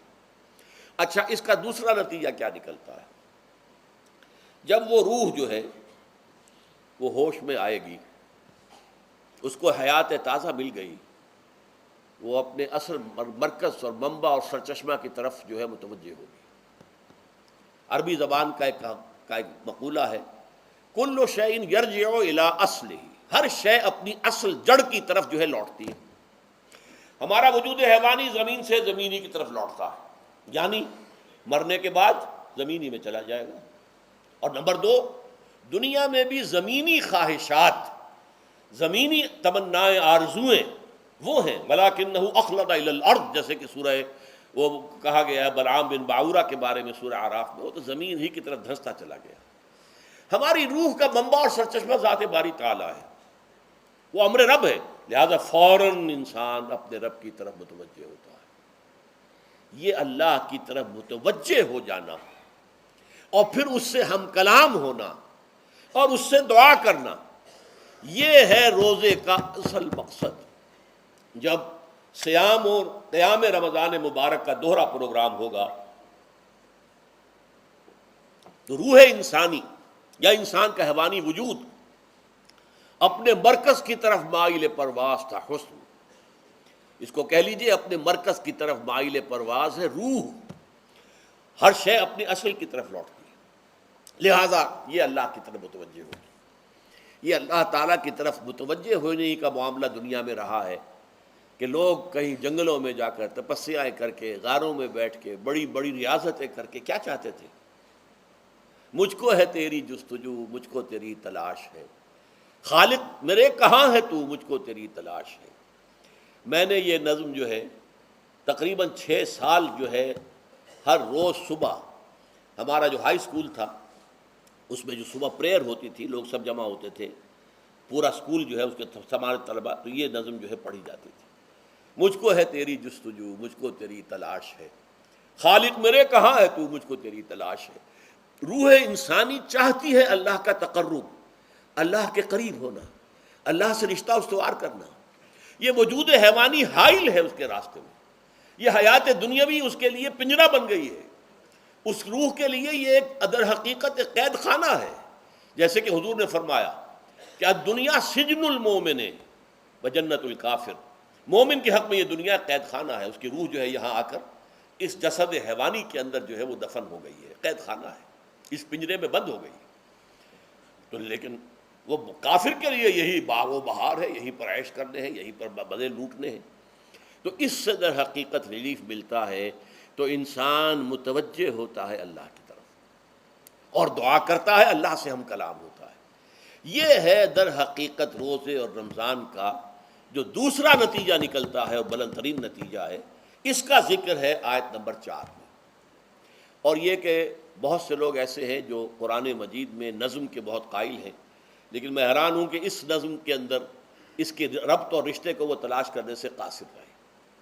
وَإِذَا سَأَلَكَ عِبَادِي عَنِّي فَإِنِّي قَرِيبٌ، جب روح بیدار ہو جائے گی، اسے حیات تازہ ملے گی، تو اے نبی میرے بندے جب آپ سے پوچھیں میرے بارے میں، وہ میرا تقرب چاہتے ہیں، میرا قرب چاہتے ہیں، وہ چاہتے ہیں مجھ سے ہم کلام ہونا، وہ چاہتے ہیں کہ مجھے ان کے ساتھ، ان کو میرے ساتھ ایک نسبت مل جائے۔ وَإِذَا سَأَلَكَ عِبَادِي عَنِّي فَإِنِّي قَرِيبٌ، انہیں بتا دیجیے میں قریب ہی ہوں، میں دور نہیں ہوں۔ اور آیا ہے سورہ قاف میں نحن اقرب الیہ من حبل الورید، جو شہ رگ ہے انسان کی اس سے بھی زیادہ قریب ہوں میں اس سے۔ نوٹ کیجئے کیسے، اس کی روح کا تعلق میری ذات کے ساتھ ہے براہ راست۔ اس کی مثال بھی میں دے چکا ہوں کئی اپنے کتابوں کے اندر، عظمت صوم نامی کتاب جب پڑھیں گے جو حضرات بھی سمجھ سکے پوری طرح اس کو، اس کے اندر یہ بات بیان ہوئی۔ اور اسی لیے دیکھیے حدیث آخری پڑھ لیجئے کہ حضور نے قرار دیا ہے کہ روزہ جو ہے تمام عبادات کے اندر ایک بالکل منفرد شان کا حامل ہے۔ وعن ابی ہریرہ رضی اللہ تعالی عنہ، اور یہ متفق علیہ روایت ہے بخاری اور مسلم دونوں کی، قال رسول اللہ صلی اللہ علیہ وسلم، قال اللہ عز وجل، اسے حدیث قدسی کہتے ہیں۔ حضور نے فرمایا کہ اللہ فرماتا ہے، تو یہ حدیث بھی ہو گئی کہ حضور نے ہمیں بتائی، اور حدیث قدسی ہو گئی کہ اللہ کا قول ہے جو حضور نقل کر رہے ہیں۔ قرآن مجید وحی جلی ہے، یہ وحی خفی ہے، لیکن یہ عام حدیثوں کے مقابلے میں اس کا مرتبہ اور مقام بہت بلند ہے کہ حضور فرما رہے ہیں کہ اللہ فرماتا ہے، یقول اللہ عز وجل کل عمل ابن آدم لہو، ابن آدم کا ہر عمل، ہر نیکی اس کے اپنے لیے، اپنے فائدے کے لیے، الا الصوم، سوائے روزے کے، فإنہ لی وأنا اجزی بہ یا اجزا بہ، یہ میرے لیے ہے اور میں خود ہی اس کی بدلہ دوں گا یا میں خود ہی اس کا بدلہ ہوں۔ یہ دونوں ترجمے ہیں۔ عظمت صوم میں میں نے تفصیل سے بحث کی ہے کہ ویسے تو نماز بھی اللہ کے لیے، اقم الصلاۃ لذکری، حج کس لیے ہے؟ للہ علی الناس حج البیت من استطاع الیہ سبیلا، اللہ کے لیے۔ زکوٰۃ کس کے لیے؟ اللہ کے نام پر دی جا رہی ہے، اللہ کے لیے دی جا رہی ہے۔ صوم میں بات کیا ہے؟ صوم میں اصل چیز ملحوظ کیا ہے؟ روح انسانی کو تازہ کرنا، زندہ کرنا، اس کی حیات تازہ کا بندوبست کرنا، اور روح کا تعلق ذات باری تعالیٰ کے ساتھ ہے۔ اس تعلق کی مثال یوں سمجھیے جیسے ہمیں معلوم ہے سورج کا فاصلہ ہم سے کتنا ہے، کروڑ میل، لیکن سورج کی کرن جو وہاں سے چل کر یہاں تک پہنچی ہے، کیا اس کا تعلق سورج سے منقطع ہے؟ سورج کے ساتھ تو تعلق قائم ہے۔ اسی طرح روح انسانی ذات باری تعالیٰ سے بہت دور آ کر کہہ لیجئے ہمارے وجود کے اندر آ گئی، ہمارے قلب کے اندر متمکن ہو گئی، لیکن کیا اس کا تعلق اللہ کی ذات سے منقطع ہے؟ نہیں۔ لیکن یہ روح ہی اگر مزمحل ہو گئی تو تعلق منقطع ہو جائے گا، اس لیے کہ اس روح کے اندر ہی جان نہیں رہی۔ یہ روح تازہ ہوگی تو اس کا تعلق اللہ کی ذات کے ساتھ اثر نو استوار ہو جائے گا۔ اس لیے یہ کہا یہ میرے لیے، الا الصوم فإنہ لی، یہ میرے لیے، وأنا اجزی بہ یا اجزا بہ، میں خود ہی اس کا بدلہ دوں گا یا خود ہی اس کی جزا ہوں، خود ہی اس کی جزا ہوں۔ اللہ کے اس بندے کا تعلق میرے ساتھ ایسا قائم ہو جائے گا کہ گویا کہ اسے میں مل گیا، اور میرا یہ مل جانا ہی در حقیقت انسانیت کی معراج ہے۔ اور دعا کے بارے میں جان لیجئے کہ حضور نے فرمایا الدعاء مخ العبادہ، دعا جو ہے عبادت کا اصل جوہر ہے، لب لباب ہے۔ اور یہ بھی کہا الدعاء هو العبادہ، دعا ہی اصل عبادت ہے، دعا ہی اصل عبادت ہے۔ دعا جو ہے وہ روح ہے اس کی۔ اور علامہ اقبال نے اپنے لیکچرز میں جو یہ خطبہ رکھا ہے اس موضوع کے لیے، میننگ آف پریئر ان اسلام، بڑا عظیم ہے۔ اس نے جو نقشہ کھینچا ہے کہ یہ پریئر کیا ہے؟ انائے صغیر، یہ ایگو میرا، میری انا، میری خودی، انائے صغیر، انائے کبیر کے روبرو آتی ہے۔ انائے کبیر اللہ، اننی انا اللہ لا الہ الا انا، یہ انا، انائے کبیر، اللہ کی انا، وہ عظیم انا، اور یہ چھوٹی سی محدود سی انا۔ تو ہے محیط بے کراں، میں ہوں ذرا سی آبجو، یا مجھے ہم کنار کر یا مجھے بے کنار کر۔ اقبال نے پتہ نہیں کس جگہ کس کیفیت میں ڈوب کر یہ شعر کہا ہے۔ اے اللہ تو تو ایک ایسے سمندر کے مانند ہے کہ جس کا کنارہ ہی نہیں، اور میں چھوٹی سی ایک پانی کی ایک چھوٹی سی ندی ہوں، آبجو ہوں چھوٹی سی، اب کیا شکل ہے؟ یا تو مجھے اپنے آپ میں ملا لے تاکہ میں بھی ناپیدا کنار ہو جاؤں. دریائے سندھ کا پانی جب سمندر میں گر جاتا تو سمندر ہی بن جاتا. اور یا پھر مجھے بھی بے کنار کر دے، میری وجود کو بھی اتنی وسعت دے دے کہ کوئی کنارہ نہ رہے. اب یہ کیا اس نے سمجھا، کیا کہا؟ لیکن میں نے وہی انائے کبیر انائے صغیر. ایک ہے نماز ہم پڑھ لیتے ہیں، آپ نے سارا پڑھ لیا، سارا تعدیل ارکان بھی کر لی، لیکن اگر آپ کا اللہ کے ساتھ ڈائریکٹ کمیونین اور ڈائریکٹ کمیونیکیشن قائم نہیں ہوا تو نماز، جس کو کہ کہا گیا کہ الصلاۃ معراج المومنین، جو قرب حضور کو حاصل ہوا معراج میں، وہ ایک بندہ مومن دنیا میں رہتے ہوئے حاصل کر سکتا ہے نماز میں، اگر اس کی روح جو ہے واقعتاً ہم کا نام ہو رہی ہو الحمدللہ رب العالمین الرحمن الرحیم مالک یوم الدین اہدنا الصراط المستقیم ایاک نعبد و اگر ہم واقعتاً ایسے کہہ رہے ہوں کہ ہمیں احساس ہو کہ ہم اللہ کے حضور میں حاضر ہیں اور عرض کر رہے ہیں، سجدہ کریں تو حدیث میں آتا ہے کہ ایسے محسوس ہو کہ گویا کہ میں نے اپنا سر اللہ کے قدموں میں رکھ دیا ہے. یہ ہے نماز. اب جو گفتگو ہو رہی ہے یہ ہم کلامی ہے. الصلاۃ معراج المومنین، اہل ایمان کے حق میں یہ نماز جو ہے یہ معراج کے درجے میں. لیکن یہ نماز کیسے نصیب ہوگی اگر روح سوئی ہوئی ہے، دبی ہوئی ہے، پسی ہوئی ہے، مزمحل ہے یا مردہ ہے؟ یہ نماز کیسے حاصل ہوگی؟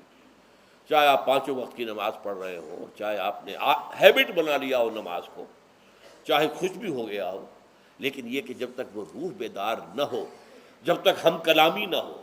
افلاق سے آتا ہے نالوں کا جواب آخر، اٹھتے ہیں حجاب آخر، کرتے ہیں خطاب آخر.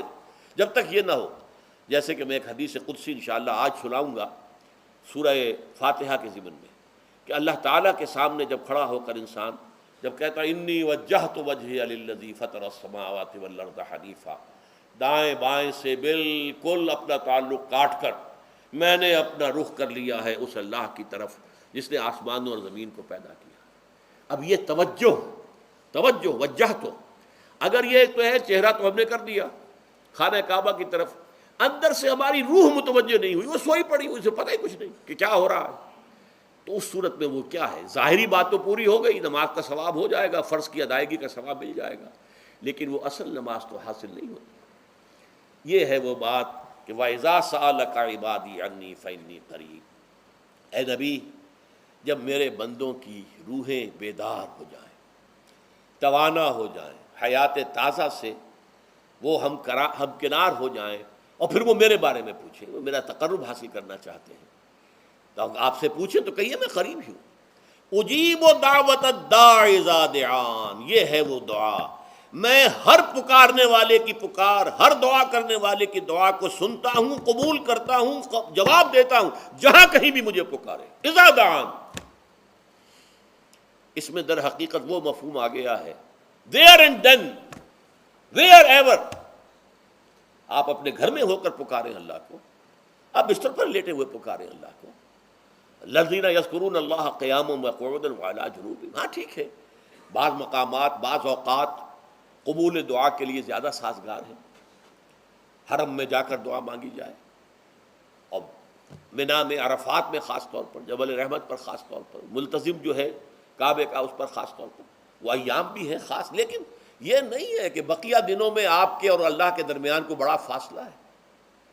یہ سارا دنیا میں مشرکانہ نظاموں نے تصور پیدا کیا، اللہ تو دور ہے، دور ہے، دور ہے، دور ہے، پاک ہے، پاک ہے، پاک، تم ناپاک ہو، ناپاک ہو، ناپاک ہو، اور تم تو بڑی پستی میں پڑے ہو، تم اللہ سے براہ راست ہم کلام نہیں ہو سکتے. کوئی درمیانی چاہیے، کوئی لنکس چاہیے. کوئی پجاری ہوگا، کوئی پروہت ہوگا، کوئی پنڈت ہوگا، کوئی پیر ہوگا، کوئی پادری ہوگا، کوئی پوپ ہوگا، اس کے ذریعے سے تم اللہ سے ہم کلام ہو، خود نہیں. اور جب ذریعے بیچ میں آ گئے تو ان کی مٹھی گرم کرو، ان کی چاپلوسی کرو، ان کو بھی جو ہے چادریں چڑھاؤ، ان کو نذرانے پیش کرو.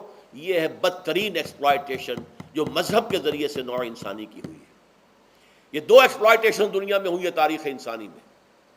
ایک بادشاہوں کی طرف سے خراج دو ہمیں، محنت تم کرو گے کھیت میں، آدھا حصہ ہمارے پاس آئے گا، ہم عیش کریں گے، ہم سٹینڈنگ آرمیز رکھیں گے تاکہ ذرا تم بغاوت کرو تو تمہارا سر کچل دیا جائے.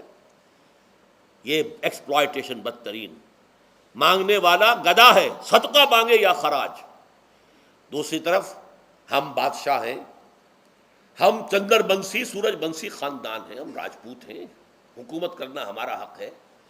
اور یہ پنڈت پروہت جو ہے وہ بھی کہیں گے کہ ٹھیک ہے، نصف لی و نصف لک وہذا قوم جاہلون، یہ عوام جو ہے ان کا خون چوسو، ہمیں یہ نذرانے پیش کریں، بتوں کو آ کے چڑھاوے چڑھائیں اور تمہیں خراج دیں اور ٹیکس دیں۔ They are to be exploited, exploit ہو رہا ہے۔ اسلام نے آ کر دونوں کا خاتمہ کیا، کوئی ملوکیت نہیں۔ زکوٰۃ ہے تو غربا کے لیے، بادشاہ کے لیے نہیں ہے، یہ تو غربا کے لیے، لہذا کوئی ٹیکس نہیں۔ نمبر 2، اللہ سے ہم کلام ہونے کے لیے کسی دربان، کسی جو ہے پہرے دار کی مٹھی گرم کرنے کی ضرورت نہیں۔ جب چاہو ہم کلام ہو جاؤ، دل کے آئینے میں ہے تصویر یار، جب ذرا گردن جھکائی دیکھ لی۔ یہ تو تم ہماری طرف متوجہ نہیں ہوتے، ہم تو ہر وقت کہتے ہیں، ہر شب کو آخری لمحات جو ہیں، آخری جو گھنٹے ہیں رات کے، سمائے دنیا تک ہم نزول فرما لیتے ہیں تمہارے لیے۔ اور پکارنے والا پکارتا ہے، حل بالمستغفر فاغفر له، ہے کوئی استغفار کرنے والا کہ میں اسے بخش دوں؟ حل من سائل فاعطیہ، ہے کوئی مانگنے والا کہ میں اسے عطا کروں؟ تم ہی سوئے رہتے ہو، انٹا غفیر رہتے ہو، تمہیں ہماری طرف توجہ نہیں ہے۔ اگر ہماری طرف متوجہ ہو جاؤ تو جیسے کہ اقبال نے کہا کہ میرے لیے یہ دربان جو ہے، پیران کلیسا کو کلیسا سے اٹھا دو، کیوں خالق و مخلوق میں حائل رہے پردے۔ اور یہ میں نے کئی مرتبہ بیان کیا ہے، ہمارے ہاں وہ پی جو جماعت بنی تھی ایک، اب اس میں 2 پییں اور ایڈ ہو گئی ہیں، پی، پھر وہ پیٹریٹ، اور اس سے آگے اپنی پہلے پارلیمنٹیرین کی پی آ گئی اور پھر پیٹریٹ کی آ گئی، 5 پیز ہو گئی۔ اسی طرح گنتی ہے ہندوستان میں، پنڈت، پروہت اور پجاری، 3 پے تو یہاں تھی، پیر ایران کا پیر، اور پوپ اور پادری، یہ سب پے سے شروع ہوتے ہیں الفاظ، اور یہ سب در حقیقت جو ہے شروع ہونے والے الفاظ، یہ در حقیقت انسانوں کی بدترین ایکسپلائٹیشن کا ذریعہ ہے۔ وَإِذَا سَأَلَكَ عِبَادِي عَنِّي فَإِنِّي قَرِيبٌ أُجِيبُ دَعْوَةَ الدَّاعِ إِذَا دَعَانِ فَلْيَسْتَجِيبُوا لِي۔ ہاں ایک تقاضا ہے، لیکن اس سے پہلے یہ بات سمجھ لیجئے، میں اس آیت کو میگنا کارٹا جسے کہا جاتا ہے حقوق انسانی کا سب سے بڑا چارٹر، میں اس سے کہیں بڑا چارٹر قرار دیتا ہوں کہ اللہ کہتا ہے مجھ سے ہم کلام ہونے کے لیے کسی واسطے کی، کسی وسیلے کی کوئی حاجت نہیں، جب چاہو مجھ سے ہم کلام ہو جائے۔ ہاں ایک شرط ہے، فَلْيَسْتَجِيبُوا لِي، چاہیے کہ وہ میری بات بھی قبول کریں، میرے احکام کو تسلیم کریں، میرے فرامین کان سے کھول کر سنیں، ان پر دل سے عمل کریں۔ فَلْيَسْتَجِيبُوا لِي، یہ ون وے ٹریفک نہیں ہوگا کہ ہم تمہاری دعائیں قبول کریں اور تم ہماری باتوں سے پہلو تو ہی کرو، سنی انسنی کر دو، یہ نہیں ہوگا۔ یہ ایک 2 وے تعلق ہے، جسے آج کل کہا جاتا ہے بائی لیٹرل تعلق ہے۔ بائی لیٹرل تعلق ہے اللہ اور بندے کے درمیان، بندہ توبہ کرتا ہے معاصی سے، اللہ تعالیٰ بھی اس کے لیے بھی لفظ تواب ہے، وہ بھی اپنی رحمت کے ساتھ دوبارہ متوجہ ہو جاتا ہے۔ تم اللہ کو یاد کرو، فاذکرونی اذکرکم، مجھے یاد رکھو میں تمہیں یاد رکھوں گا۔ ان تنصروا اللہ ینصرکم، اگر تم اللہ کی مدد کرو گے اللہ تمہاری مدد کرے گا۔ یہ ہے 2 طرفہ معاملہ۔ اسی طریقے سے تم چاہتے ہو کہ میں تمہاری دعائیں قبول کروں، اجیب دعوت الداعی اذا دعان، میں ہر پکارنے والے کی پکار کو سنتا ہوں، جب اور جہاں، ویئر اینڈ وین وہ مجھے پکارے، لیکن لازم ہے فلیستجیبوا لی، وہ بھی میرا کہنا مانے، میرے فرامین کو کھلے کانوں سنے اور تہہ دل سے اس پر عمل کرے، ولیؤمنوا بی، اور مجھ پر ایمان پختہ رکھے، یقین اس کے ساتھ مجھے پکارے۔ لعلہم یرشدون، اب یہ سب سے بڑا لفظ آ گیا، تاکہ انہیں رشد حاصل ہو جائے۔ رشد، فوز، فلاح، رشد، یہ کئی الفاظ ہیں، فوز فائز، فلاح مفلحون، رشد راشدون، اور یہ لفظ استعمال ہوا صحابہ کرام کے لیے سورہ حجرات میں، اولئک ھم الراشدون۔ تو گویا کہ یہ بلند ترین منزل ہے انسان کے لیے، اگر اس کا یہ تعلق اللہ کے ساتھ قائم ہو جائے۔ دعا کا ہم کلام ہونے کا رشتہ اس کو قبول مجھ مل جائے۔ اب آخری بات نوٹ کیجئے، آخری آیت جو ہے اس رکوع کی، بظاہر اس کا تعلق نہ روزے سے نہ رمضان سے، اکل حلال، اکل حرام سے روکا گیا ہے۔ وَلَا تَأْكُلُوا أَمْوَالَكُمْ بَيْنَكُمْ بِالْبَاطِلِ، اور دیکھو اپنے مال آپس میں باطل طریقوں سے مت کھاؤ۔ وَتُدْلُوا بِهَا إِلَى الْحُكَّامِ، اور نہ ہی اپنے مالوں کے ذریعے سے حکام تک پہنچو۔ لِتَأْكُلُوا فَرِيقًا مِّنْ أَمْوَالِ النَّاسِ بِالْإِثْمِ، کہ تم لوگوں میں سے کسی کا مال گناہ کے ساتھ ناجائز طور سے ہڑپ کر جاؤ، رشوت دے کر، اور اپنے حق میں کوئی غلط فیصلہ کروا لو، وانتم تعلمون، جانتے بوجھتے یہ کام نہ کرو۔ بظاہر تو نہ روزے سے تعلق ہے نہ رمضان سے، پھر اس رکوع میں کیسے آ گئے؟ بڑا گہرا تعلق ہے، اول و آخر کا تعلق ہے۔ پہلی آیت میں مجرد رمضان روزے کی جو فضیلت بیان کی گئی تھی یا حکمت، غایت کیا تھی؟ تقویٰ۔ یہ تقویٰ کا معیار ہے۔ تقویٰ جو ہے ظواہر کی بنیاد پر نہیں ہے، اگرچہ ظاہر بات ہے کہ ظواہر بھی دین کا حصہ ہے۔ حضور کسی وضع قطع اختیار کرنا یقیناً ایک نیکی کا کام ہے، ہر چیز میں حضور کے نقش قدم پر چلنا، لیکن یہ ظواہر پر نہیں ہے۔ تقویٰ دل میں ہو، التقویٰ ہا ہونا، التقویٰ ہا ہونا، التقویٰ ہا۔ 3 مرتبہ حضور نے اپنے سینہ مبارک اور قلب مبارک کی طرف اشارہ کر کے فرمایا تقویٰ یہاں ہوتا ہے، تقویٰ یہاں، جب یہاں ہوگا تو پورے وجود میں سرایت کر جائے گا۔ لیکن اس میں اہم ترین بات کیا ہے؟ اکل حلال، جو مشکل ترین کام ہے۔ حرام کا لقمہ نہ آئے، ورنہ جیسے کہ کہا گیا ہے دعا کے بہترین مقام پر پہنچ گئے ہو، حرم کعبہ کے ملتزم کے ساتھ چمٹے ہوئے ہو اور دعائیں کر رہے ہو، اب اس سے زیادہ دعا کی قبولیت کا کون سا وقت ہوگا؟ یا آپ کھڑے ہو گئے جبل رحمت کے اوپر سب سے اونچے مقام پر جا کر، اور آپ نے 2 گھنٹے سے ہاتھ اٹھائے ہوئے ہیں، اللہ اے اللہ یا رب یا رب، لیکن حضور نے فرمایا کہ ایسے بہت سے لوگ ہیں، رجل یطیل السفر اشخص اغبرا، ایک شخص ہے سفر کی وجہ سے بہت لمبا سفر کر کے دربادا تھکا بادا ہے، اور اس کا وہ احرام جو ہے وہ بھی میلا کچیلا ہو چکا ہے۔ ظاہر بات ہے آج کی بات نہیں ہو رہی ہے، جبکہ آپ 4 گھنٹے میں تو پہنچ گئے جدہ، اور پھر 2 گھنٹے میں مکہ پہنچ گئے، اور جا کر 2 گھنٹے میں آپ نے جو ہے عمرہ کیا اور بات چھٹی، احرام کھل گیا۔ تو اس میں کہاں وہ احرام میلا ہوگا، اور کہاں آپ کا بیل کچیل ہوگا، اور کہاں آپ کے جسموں سے جو ہے پسینوں کی بو آئے گی؟ نہیں۔ لیکن جو یہ سب کرتے تھے اور پھر کعبے سے ملتزم سے چمٹ کر دعا کرتے تھے، یا رب یا رب، یمد یدہ الی السماء، وہ ہاتھ اٹھاتا ہے آسمان کی طرف، یا رب یا رب، وَأَنَّىٰ يُسْتَجَابُ لِذَٰلِكَ، اور اس شخص کی دعا کیسے قبول ہو؟ وَمَطْعَمُهُ حَرَامٌ، اس کے پیٹ میں جو غذا پڑی ہوئی ہے وہ حرام سے ہے۔ مَلْبَسُهُ حَرَامٌ، اس کا لباس جو اس نے پہنا ہوا ہے چاہے وہ احرام ہی ہے، وہ حرام کے پیسے سے کمایا گیا تھا۔ وَغُذِيَ بِالْحَرَام، اور اس کا پورا جسم جو ہے جس غذا سے یہ تن و توش تیار ہوا ہے وہ حرام کی غذا ہے۔ ایسے آدمی کی دعا وہاں پہنچ کر بھی قبول نہیں ہوتی۔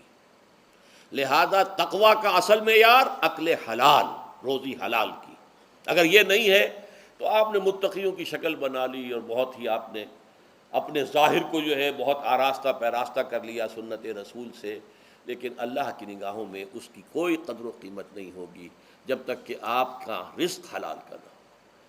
بارک اللہ لی ولکم فی القرآن العظیم ونفعنی وإیاکم بالآیات والذکر الحکیم۔